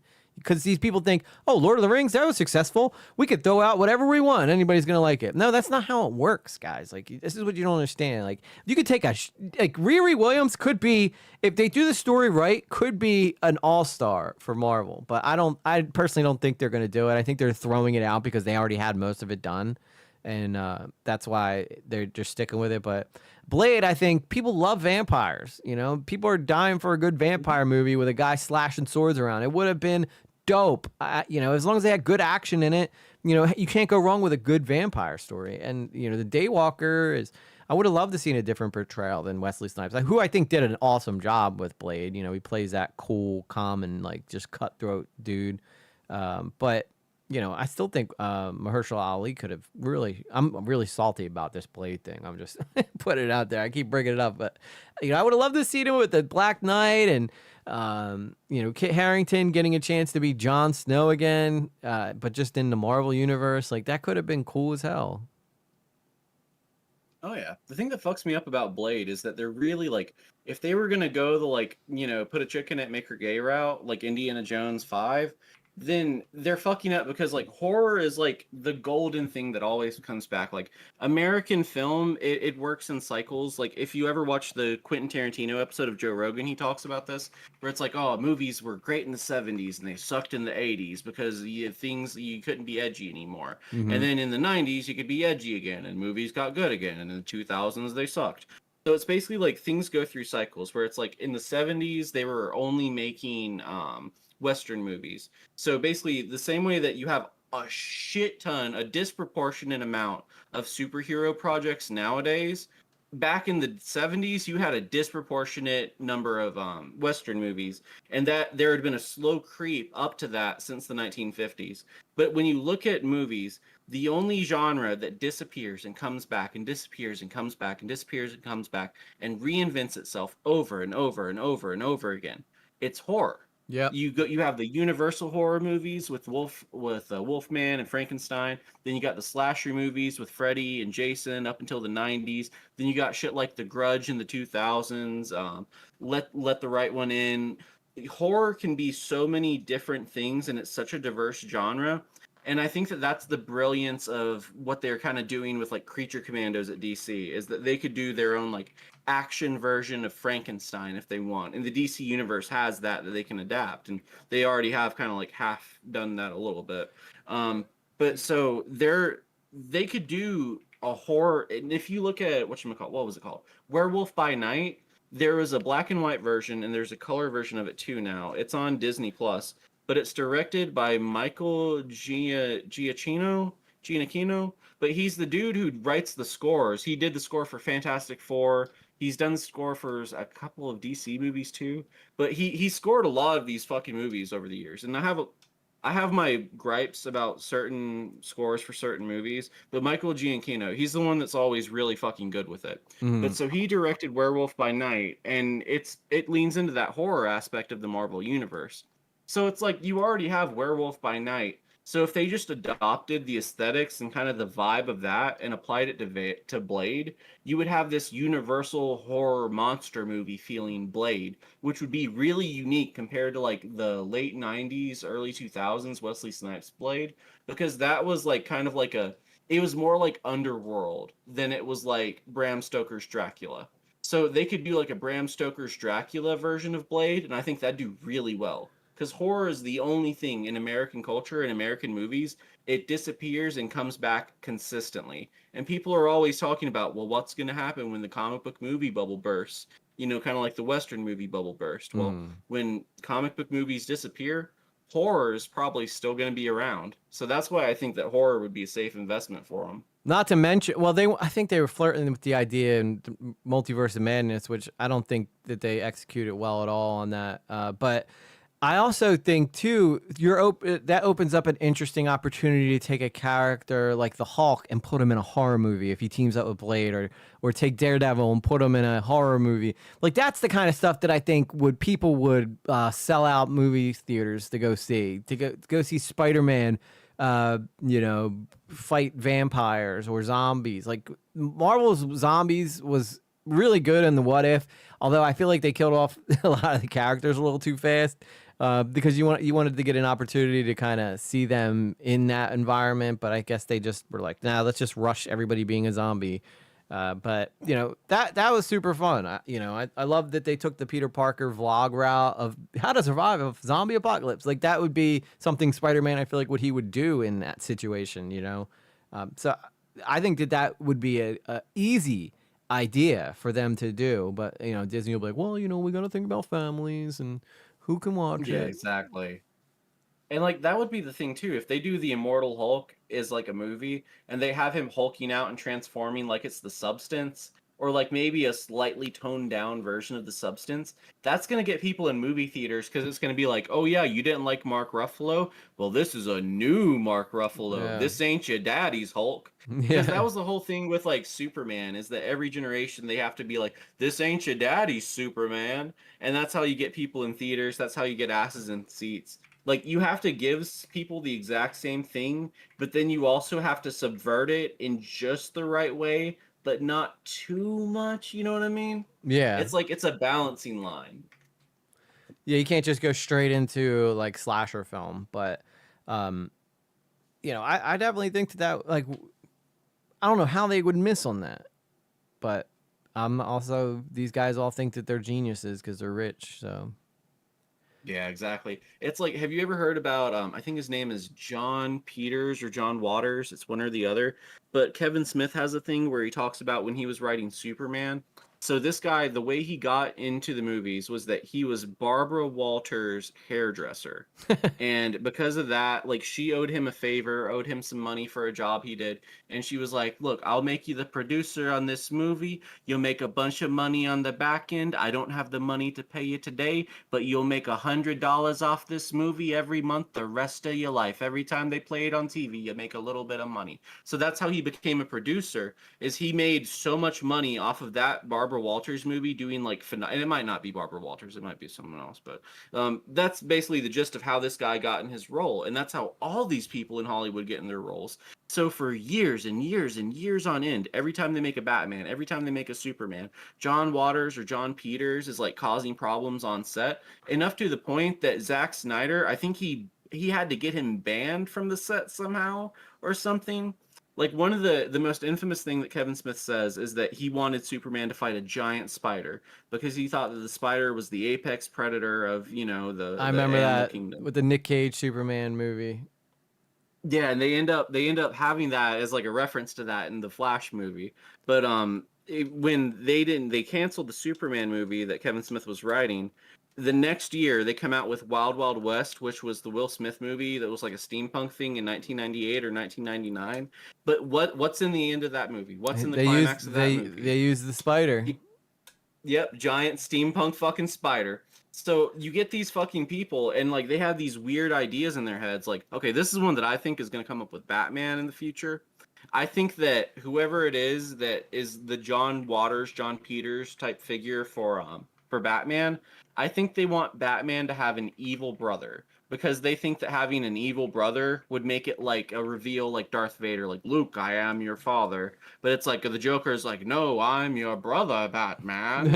And I think that's what they wanted to go for with the Riddler in whatchamacallit, because the whole thing, because Martha Wayne was institutionalized for a while and then XYZ, and there was a reporter that was trying to expose it.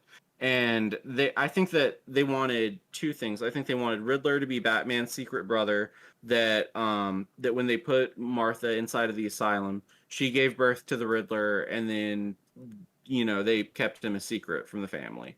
And then I think the other part of that would be, you know, like I said, it's a weird theory that I have. And then, oh yeah, I also think that Riddler was supposed to be Hush, and they were like amalgamating Hush and Riddler in the same character. You talking about for Robert Pattinson's movie? Is that? Oh no, like Hush, the villain in the comics. Yeah, wasn't he originally supposed to be the Riddler? So in the animated movie that came out a year before the Batman was delayed a year, by the way. So this was supposed to come out alongside of it. In that movie, the Riddler is Hush. But I think that they were originally going to go for that because in the comic books, Hush's name is Thomas Elliot. And then the Riddler's father's name, the reporter in the Batman, his last name was Elliot. So I think that there was some kind of weird meddling thing where they were going to lean more into the whole like, oh, the Riddler is Batman's evil brother. I think they were going to do that. And then they got scared at the last minute and then they had to rewrite it. And I think that it got a little bit messy, but the movie is still fucking extraordinary. But I've got that weird theory that I think that it's like a giant spider thing where someone wants, oh yeah. Here's the other part of that I forgot. Sorry. I was going to make a video on this at some point, but I canceled it and it's on the back burner. But the other element of that, the Joker in Todd Phillips' Joker, they don't bring this up in the part 2, but in part 1, they allude that he might be Thomas Wayne's bastard son, which would make the Joker in the Joker universe the evil brother of Batman, and the Riddler in the Batman universe the evil brother of Batman. And then in the comic books, Scott Snyder did a version of that with Owlman, where they tried to make it seem like he was his evil brother. And then in the Chip Zdarsky run, the most recent run, they've also have a brother arc where he has a bastard brother that he didn't know about from Thomas Wayne. So for whatever reason, consistently over and over and over again, there's weird like evil brother plots in Batman, and someone is pushing that idea for some reason. Someone wants him to have a Darth Vader that's his brother, I think. Yeah, and it's what drives me so much crazy like about these damn producers is like they have the stories there. It's their job's already done for them. Just adapt the comic into a film, and you can't go wrong. Like, you know, had they done Infinity War the way that it was done in the comic, you know, even though Infinity War wasn't bad, but if they did it the way it was in the comic, it would probably be one of the greatest movies of all time. Now, granted, that's money that they probably would have to spend on actors and shit like that, but you know, that stuff's all there. You know, just do it. You don't have to do it step by step. If you want to keep it fun and a little different, you could change up things here and there. But the reason that people love going back to Lord of the Rings, the reason people love those trilogies so much, is because they stuck to the books. You know, they literally just kept Tolkien's idea alive and adapted it into a movie, and people loved it. And I just don't know why everybody thinks, I guess they're smarter than the comic writers or something, but the reason that people go see these is because they love the comics and you know, they don't want to go there and see a story that they know really well told completely different with some stupid new. And when I think like about like one of the best adaptations ever, and I know it's a little bit different than Lord of the Rings, but the Disney movie Holes. Because you read the book Holes, even though it's like a book that's for kids, and the movie Holes, it's almost 1-to-1. Like what they say in the book is the exact same sentence they say in the movie. Yeah, that's what people want. They don't need you to reinvent the wheel. But I think it's these directors and writers and stuff that are like, I need to really make this my own. You know what drives me the most insane is when they do an interview with someone and they go, well, I didn't really read the source material because we're going to tell our own story. And then you immediately go, okay, well, this film's going to be trash then, obviously. Yeah. Take the guy who's playing the Punisher right now. He's so good because he read all of the Punisher books. He went into a comic shop and had the guy give him the right stuff to look at, and that's why he does such an amazing job with that character, because he actually researched the role, and then they wanted to do some weird thing with him, and he said, well, I'm not going to do the role then. So they finally let him have freedom with the character, and you know, that's why we're getting such an amazing portrayal of the Punisher right now in Daredevil, you know. Oh yeah. But yeah, he's so good at that role too. Apparently he's not getting a whole show, but he is getting like a one-shot, like 1 hour special. That's all he needs, and I bet you it's better than half of the shit that because he's in creative control, I think, of that character, because everybody wanted him. But oh yeah. Well, Swim, thank you so much for coming on, brother. This is my first time getting to talk to you. We could literally talk comics all night. I'm just that way. You know.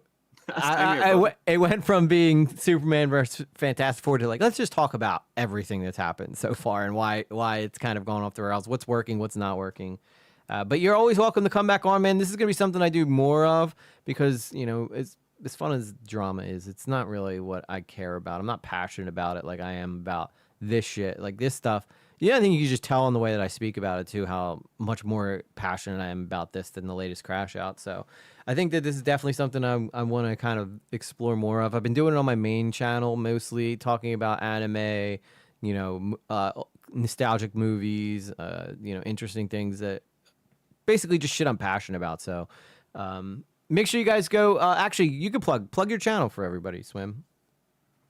I am SwimReadsComics. I'm actually working on a video now about the Suicide Squad video game and why that flopped. But if you want to see one of my other videos, I've got a video called The Dead Flash Theory that's all about the weird, timey-wimey, wumbo-jumbo stuff in comics. I really like getting down into the weeds of it and explaining why things are the way they are. So if you're into that, you know, check out the channel, check out one of my videos, all about comic books, stuff like, you know, Marvel mobile games. If you ever wondered why superheroes wear their underwear on the outside, I've explained that. If you want to know who exactly has plagiarized Batman and what Batman was plagiarized from, got a video on that too. But yeah, I appreciate you having me on. I appreciate you letting me plug everything. Yeah, man, no problem, dude.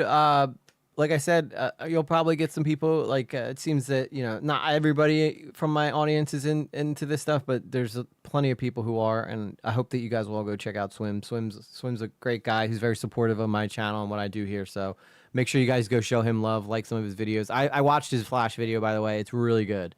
So I appreciate it. no problem, man. Well, thank you so much, brother. And anytime if I'm talking about something, you want to come in and add your 2 cents. You seem like you love to add, your takes on this stuff. You're more than welcome to, dude. Just let me know you want to hop on, and we'll make it happen for you. Sounds good to me. It's been good, man. I'll catch you later. All right, take it easy, brother.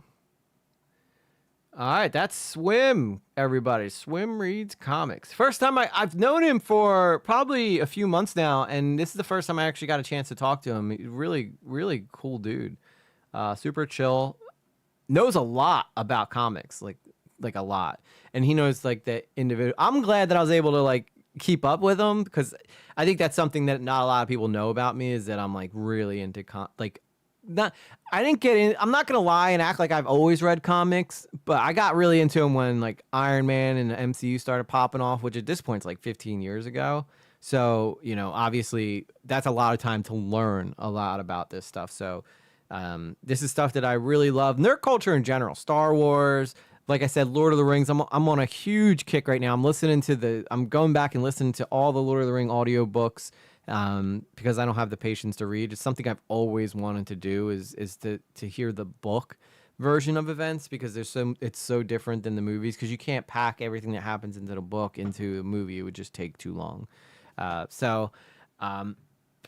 Awesome talk, guys. I hope you guys enjoyed the stream tonight. This is it went a little longer than I expected, but that's okay. We started late, so it's pretty much typical stream. Yeah, he's like I said, he's Swim is doing really well on YouTube. Much bigger than me, so just the fact that he popped in and wanted to chat with me, I really appreciate that, especially since this is like on the EG Live channel. But hopefully maybe in the future I'll be able to mix a collab up with him for the main channel. I think that would be super fun. But thank you guys for hanging out. Thank you to Daniel's crew specifically for the super chats, and Fabiola for the super chats. It was little Lately's birthday today, so that stuff will go to buying her a birthday gift. So much love to you all. If there's not anything else, I think that's where we're probably going to end the stream tonight. So much love to you, everybody. Again, special thanks to Swim Reads Comics. Check them out, and you guys won't be disappointed. With that said, guys, I will see you guys on the next one. Peace out.